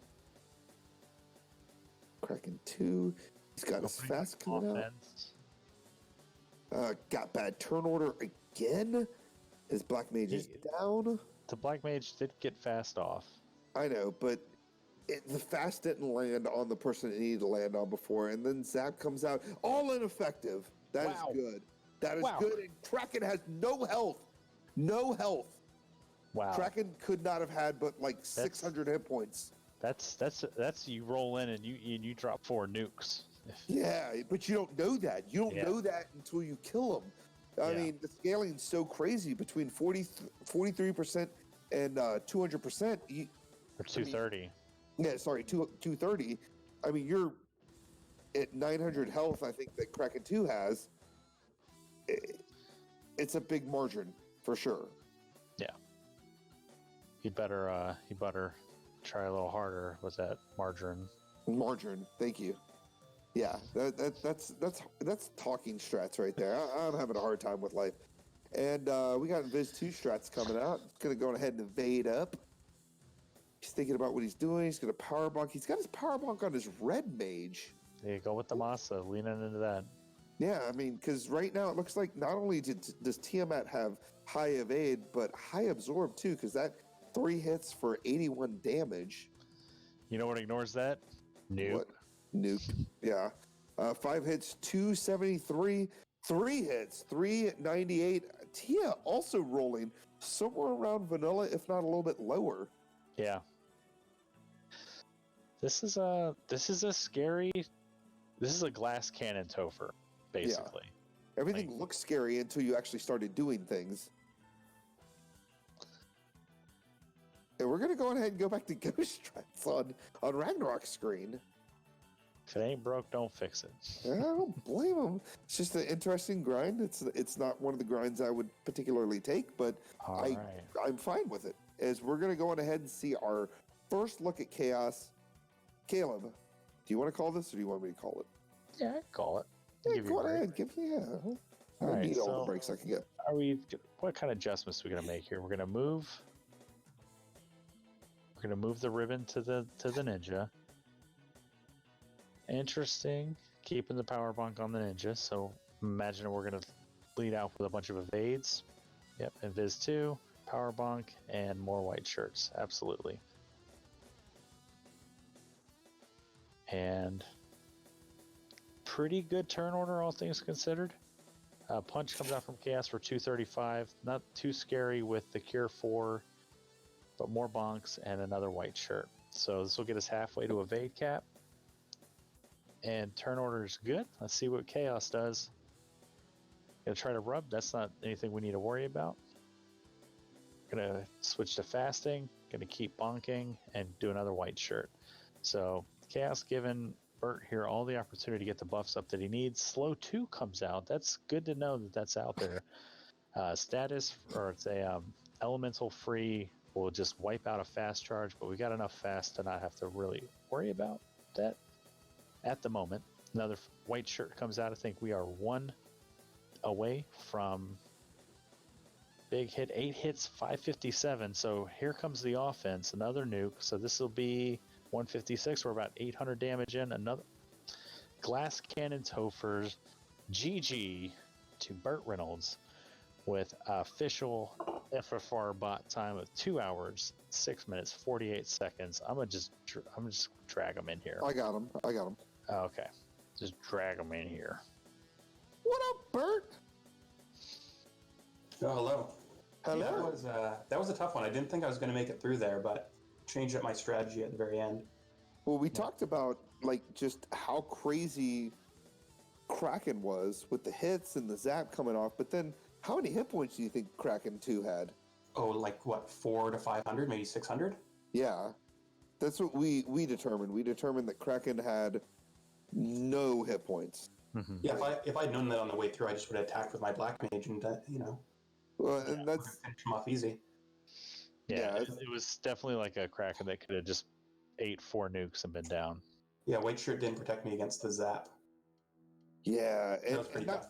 Yeah, that Well, zap was rough. The white shirt has to be equipped. Well, yeah, that's why my first dive failed, because my Black Shirt Black Mage was dead, and I forgot to switch the time protection over to the live Black Mage. Right, but the black wizard can't wear the white shirt. Only the white mage can, or only Well, the no, white the wizard Black can. Shirt. No, the black shirt. Black shirt has Oh. a time protection. Got you. You were saying white shirt. My brain's confused. I got a little bit of sleep last night. Yeah, the black shirt is one of those weird things that actually protects against time elemental and ice elemental. So having the black shirt on one of your black mages is going to stop the zap from actually landing, because zap is time elemental. Mm-hmm. But Crab Cakes wants to know, Burt, who's your favorite Powerpuff Girl? I don't know. Is there a blue one? Sure, we'll go with that. Okay, Yeah. blue one. Blue one, yes. It's Bubbles, I think. So, quick stats here on the now that BurtReynolds is through. Kraken 2 sitting on a whopping 494 HP. That's about as low roll as you can go. Is like Because 430 Kraken is- would be the lowest. 430 is the lowest if she had 1,000 hit yeah. points, but she starts off with 900, so it'd be about like 410. Tiamat 2 sitting on a whopping 543 HP. Now that's a mid roll. Yeah. And Chaos with a whopping 961. Yeah, so Jeez. Carry's the only one kind of thick at about 1400 HP. So, BurtReynolds, I do have a question for you, because you always talk about the things that happen that are really bad. Let's talk about the fact that you orphaned 3 chests in Sky. Yeah, I didn't actually mean to do that. Okay, we figured as much. I'd actually thought that I'd fully cleared Sky. That's why it took me a while just sitting on the item screen. Yeah, we figured that too. We watched you. We were like, because your stream kept kind of cutting out a little bit, that Vancouver internet. Oh yeah, it's bad up there. And so we were like, well, what is left? Yeah, the assumption was that you had finished those. So we were like, it has to be in March. I called it. It has to be in March. Like, so. Yeah, I got this problem where the more I play this game, the worse I get. Hey, join And the I'm not, club, I'm not sure how to solve that problem. bud. I think that kind of happens when you're newer. Like, I felt like I peaked a little bit, and then all of a sudden, I got worse. But then I think of it as the amount of information in Final Fantasy Randomizer, the amount of strategy with all the different flags and all the ways the flags interact with each other. It's literal handfuls of sand. Like, you scoop it up, and the more you scoop up, the more falls through your fingers. And the tighter you try to hold on to it all, the more slips through. So it's just, you gotta just improvise and just do what you can, and just like when I talked to you before, Bert, I think it was during the Duck Derby, and you're just what your plans were, and it was just to do everything as fast as possible and just be random. And I was like, that's gonna carry you a long way. Yeah. Yeah, and I mean, as Chad has pointed out, Zenobian says you feel worse because your expectations rise, and I think that's a good way to say it. Plus, at first you're playing up against people that are of the same skill level, at least been around as long as you have, and you've definitely come out of the gates running, to say the least. I just don't think that you're getting worse at the game. Just think that sometimes things happen and logic changes, and all kinds of It's a randomizer, man. Yeah. Sometimes you roll a seed and floater and canoe are both loose. Yeah. Sometimes the king and princess come to you. What are you gonna do? But so we're coming into spring tournament 2020 here in about 6-7 weeks starting. What are your thoughts about the spring tournament? Like, how are you preparing for it? So I'm just playing as much as I can. Mm-hmm. I mean, there's always a challenge on the Discord. Cheesenator's just going to play everyone all day, so I can always count on him for a fight. That's the thing, I'm going to keep practicing. Also, I'm going to try and get my background browner and browner for crab cakes. She kept complaining that my background was too brown, so I browned it up a little bit more for this race. It's funny you mentioned that, because she did actually say it during the race. She said, "Why is this background so brown?" So Maybe I'll have to ask the devs to get an even browner background for next race. Yeah, I'm going to actually go into the Discord and change your color on the spring tournament champion thing. I'm going to go for like a dark, see how she feels about it. I know CC will fight you, like actually fight you. If you All of a sudden, she's knocking on my door like 1 hour later. I'm like, what the? Yeah, you take her pink away. So, what are your thoughts on the Swiss flags? We have essentially 5 different sets of Swiss flags between the different Fiend dungeons and the Chaos Week, where we have 3 loose in Canal. Which one do you feel like the most comfortable with right now? Well, I'm not even sure at this point. I don't think I've played all of them enough. I'm leaning towards the Chaos flags with 3 loose. It's sort of, with the incentivized dungeons, you have to, it sort of forces you in a single direction, where the Chaos flags really open the game up a lot more, make it a little more random. Mm-hmm. I guess that's the point of Chaos flags. Which is crazy, because I know that was kind of the most pushback we got, was having the 3 loose plus the Canal, but it seems to be the most popular of them because it doesn't force you into a Fiend dungeon. Yeah, as long as you don't like black belts. Hey, what are you talking about? What's wrong with they're that? right out of the game. Hey, see, that's the good thing about Party Draft, though. Party Draft might bring the black belt back. I mean, black belt's always back when you're talking to Gregory Puff. Are we doing that now? We're referring to ourselves in the third person, Greg? Yeah, that's right. People may not know who I am based on my voice and me talking, and the thing saying the commentators are Gregory Puff and Rafe hates Caleb. They may not know. Mm-hmm. And she's in here pointing out, spring tournament flags are sad faces. They're not that bad. they're not bad for black. I've been I prepared really- for my inevitable week 1 Swiss matchup with Greg and practicing black belts. So Yeah, when it ends up being black belt, black belt, black belt, white mage, we'll see yeah, how it goes. those grinds aren't bad at all. I No, think it'll happen. I mean, Medusas have stop. I didn't even see stop on them. All right. It looks like Ragnarok's going to go on ahead and take on Lich again. I'm going to go ahead and call this thing out. He got some fast coming out. Fast. Looks like he did fast twice on his ninja, unless I missed it. Yeah, you never Hopefully it know. moved down to Danny. Danny goes 4 hits, 223, 9 hits, not much damage. And yes, he did in fact do fast twice on his ninja. No big deal. We got 10 hits, 391, and Lich 2 is down. We already know that Carrie is the beefiest of the fiends, and thank you, Dark Moon.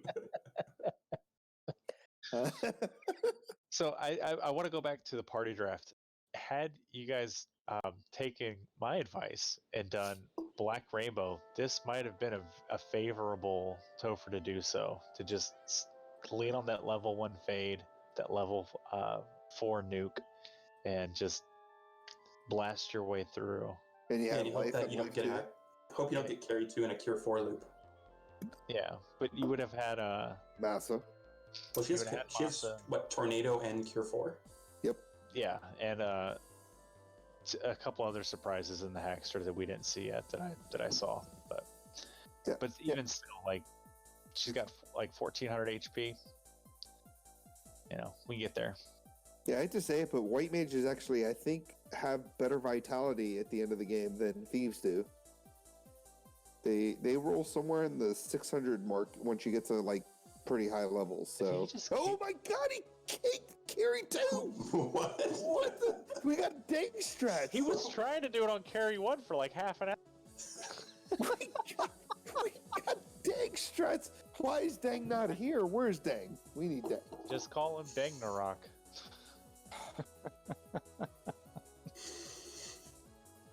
Ragnarok. I was calling him Ragwoo or Ragnarok. Yeah, Ragnar. Woo. Wow. Yeah. He's so excited he can't walk right. Yeah, clearly he's gonna pull a Caleb and just go in circles. Hey, Hey. medical condition. Yeah, nothing like poking fun at somebody's medical conditions, right? I get dizzy. Happens to all of us. I don't think it does. I have to see a doctor about it. So the seafood party packs, just not let there it goes. Yeah, Let's let him go eventually, but He's gonna run into another one. Not so many of them, but he should be able to get away from this battle. All right, so he wiped on Kraken before. Let's see what he went back and bought a bunch of magic for that ninja. So let's see what kind of strats he employs here. I mean, conventional wisdom, I keep saying it, I keep using those words, is to buff up and try your best against Kraken. But we all know that Kraken does not have any hit points. So he is, of course, going to go for the thing. And Zap comes out. Not bad. Murders not bad. only one person. So he's good. All 5 right, hits, Krak- 142. Kraken got already about at a- like half HP. Yep, I was going to say about a half HP. And he's going to get the bad news here in just a second that Kraken has no hit points. Because we're about, oof. Yeah, Red stand- Mage is down. stand on that gas pedal, man. Fire 2 comes out. This should be it. This nuke should do it. Yeah. 396. Yeah. Almost a high roll nuke. And he has to look at that and go, I just lost 2 light warriors. And Kraken had no health. Mm-hmm. Like I could have thrown nukes at Kraken and have made it through this. He is adjusting. He's getting his ribbons where he needs them. He's getting his opal bracelets where he wants them. And he's going to do his best against Tia. And we already know Tia, had 500 hit points? 400 hit points? More evasion though. So if he does just leans on Nuke, he'll be fine. Yeah. Tia had like 540, and he's listening to us. He's not actually, but and about 200 or 340 damage. So this round should do it. Yeah. And we've got 3 hits, 153. Nukes should do it. Yeah, 152. And Tia is down. He's got to think to himself, holy moly, now I'm up against some iron golems. And I only have... use that lit 3, use that... Oh. Gotta use the lit 3 against them. Ooh. Ooh, they rolled kind of low, though. And lit 3 comes out for 166, and he gained a crap ton of levels. Some safety levels. Yeah, that's got to feel pretty good going up against Chaos. And we know Chaos rolled, what, 9 something? Yeah, it was like 960, I think. I've already closed it, but yeah. Yeah, so we'll see what happens here, but I didn't see anything crazy coming out of Chaos. Did you? He punched pretty hard, but not terribly. Yeah, I like this idea. We're going to fast and Bonk. power bonk. I'll let you call this. Yeah, we've got a fast and bonk, and then we're gonna lock and power bonk. So melt a little bit of evade off. Slow 2 comes out on the black wizard. That's fine. He's just That's a fine. spell monkey at this point. You're gonna fast himself. Ice 3 comes out. We got 2 ribbons on those 2 warriors. That'll be fine. If you're gonna fast, 570 comes out. That's half health right there. And this hit, the next hit from Burt ought to do it. 9 hits, that'll do it. So with an official bot time of 2 hours, 21 minutes, 36 seconds, Ragnarok finishes the seed. GG's Rag. Let's bring him in. Yeah, I'm going to go ahead and pull him in now. Yeah. Ragnarok. GG. Yo, thanks. Dude, let's... I don't remember the last time I saw somebody cake carry 2. It's been a long time. Was That that was just a like... straight up accident. Was that just... Oh, I thought it was revenge for all the failed cakes in Volcano. I went for the memes for carry 1, Uh-huh. but carry 2 was a complete accident. I'm happy.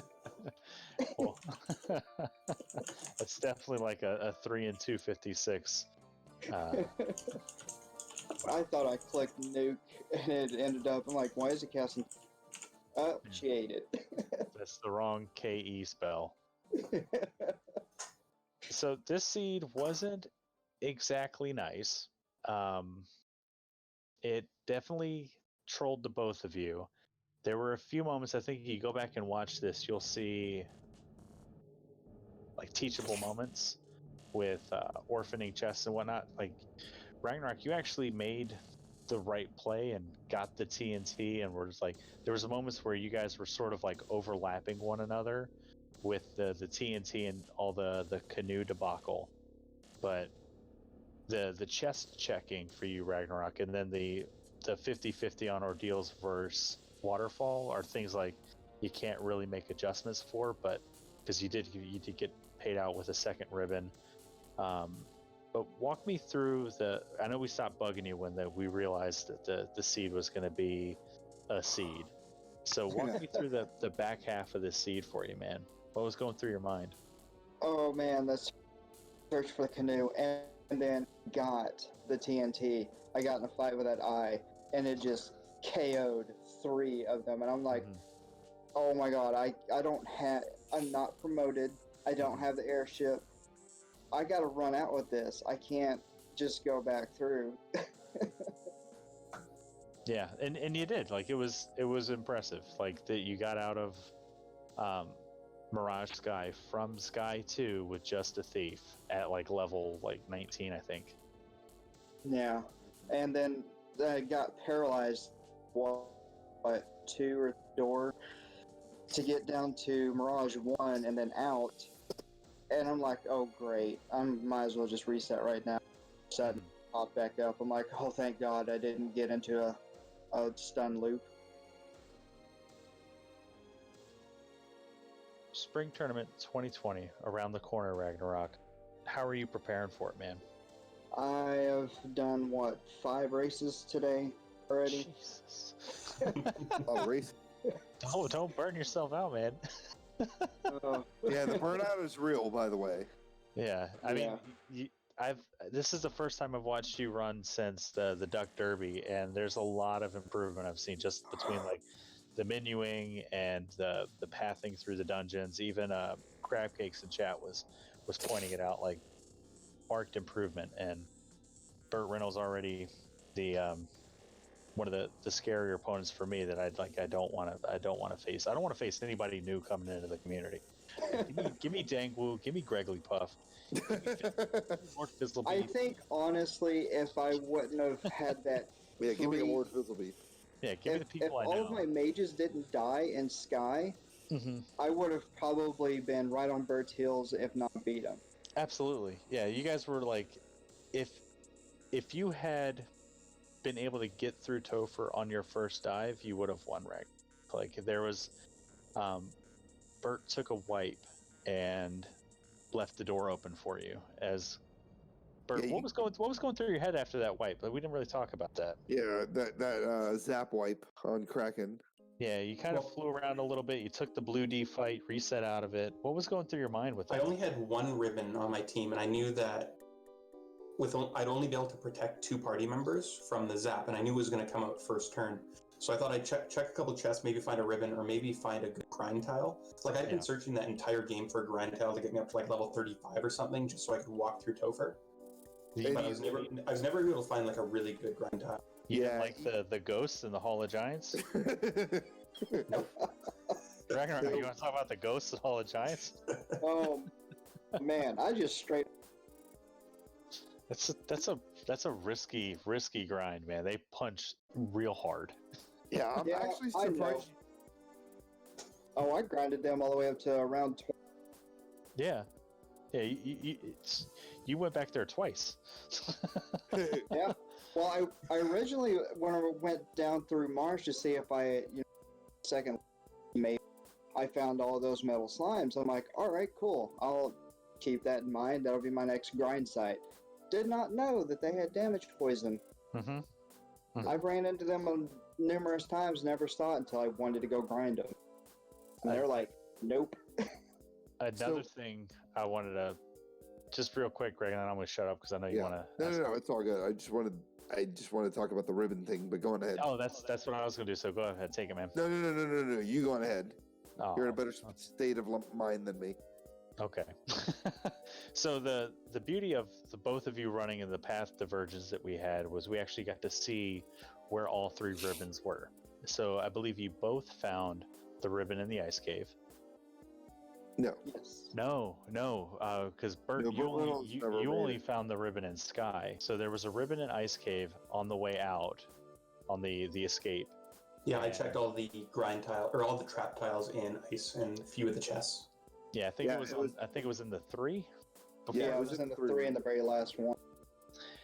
There was top of Sky 3, the 4 chests to the top. That's the one that Burt found, and then there was a free one just hanging out in Volcano Armory.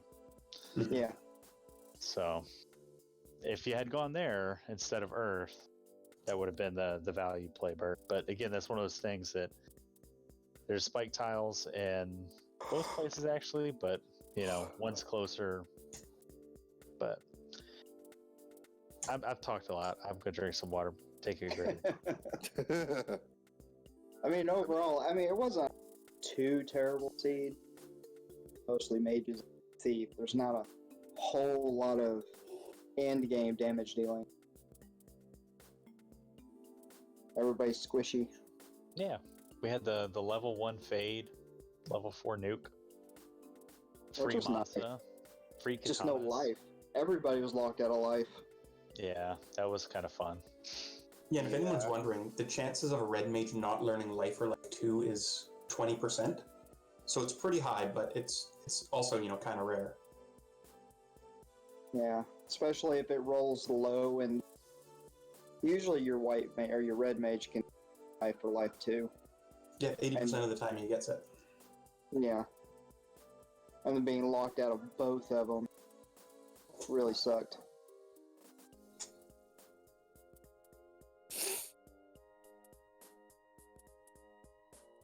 Well, Caleb is getting some water, and I'm trying to figure out what I need to do here. I just want to get some final words from you guys real quick about the seed.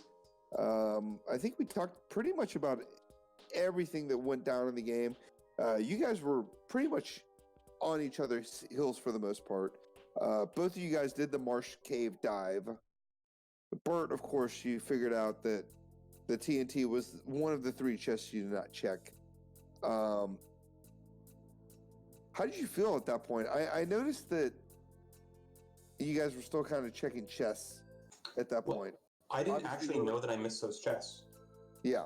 Like, I actually had, I thought I had full cleared the game. I was about to forfeit, Oh, okay.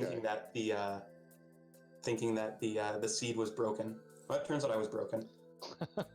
Well, we talked about that too. We like when you go back and watch the race, we were confused as much as you were. We thought the same thing. I was like, man, if he checks these out, like maybe the seed is broken.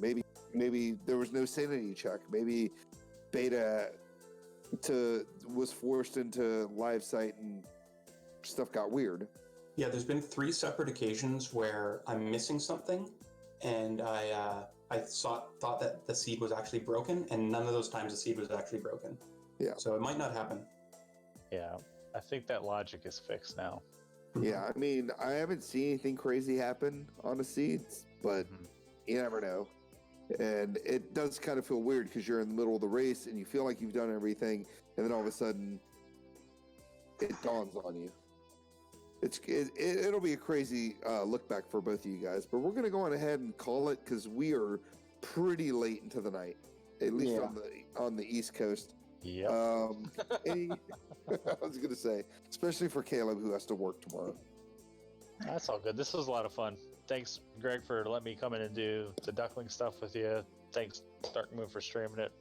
Ragnarok and Burt, thanks for being good sports about this. I know that seed wasn't friendly, so.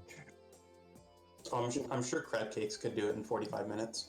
Yeah, easily. She already told us how she... No, I'm just kidding. She didn't say anything about how she could have done it any better than you guys, because as good as she is, she's... I feel she has good advice for people, but isn't full of herself, if that makes any sense. She's very humbled. Yeah. So... I mean, I almost started the forfeit out when I was diving through C. I kept having to reset out. Just getting very frustrating. Yeah. No, I hear you. C was pretty rough there. But let's go ahead and hop into some final thoughts here. Ragnarok, you're a second place finisher here. Anything else you got to say about the seed tonight? No, I'm pretty good. A fairly fun seed with we had draft.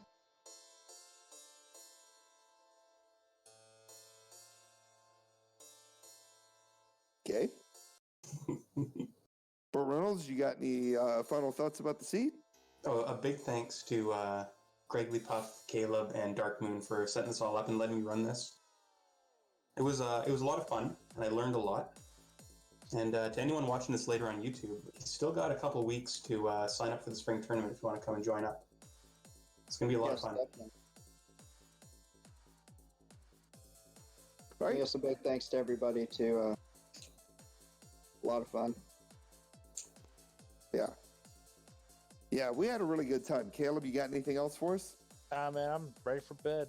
Thanks for watching. Go to FinalFantasyRandomizer.com. Go find the link to the Discord. Sign up for Spring Tournament 2020. Get it done. That's right. We had a really awesome time. So I want to go on ahead and thank everybody for showing up. I want to thank BurtReynolds and Ragnarok784 for being our racers tonight as we went through our Duckling reveal flags. I want to thank everybody else, part of the spring tournament committee that helped put these flags together.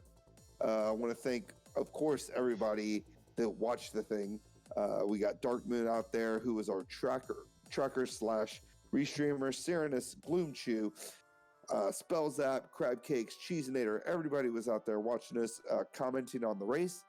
And of course, my comms partner, Rafe Hates Caleb. That was a lot of fun. Make sure you go to FinalFantasyRandomizer.com. Check out the Discord, and we'll see you guys next time. You guys have a wonderful night, and have a good rest of your night. And with that, we're going to call it. It's been fun. We will see you guys yet again another time for Final Fantasy Randomizer After Dark. I've been Darkmoon EX, Darkmoon Firelight on Twitch. We will see you next time.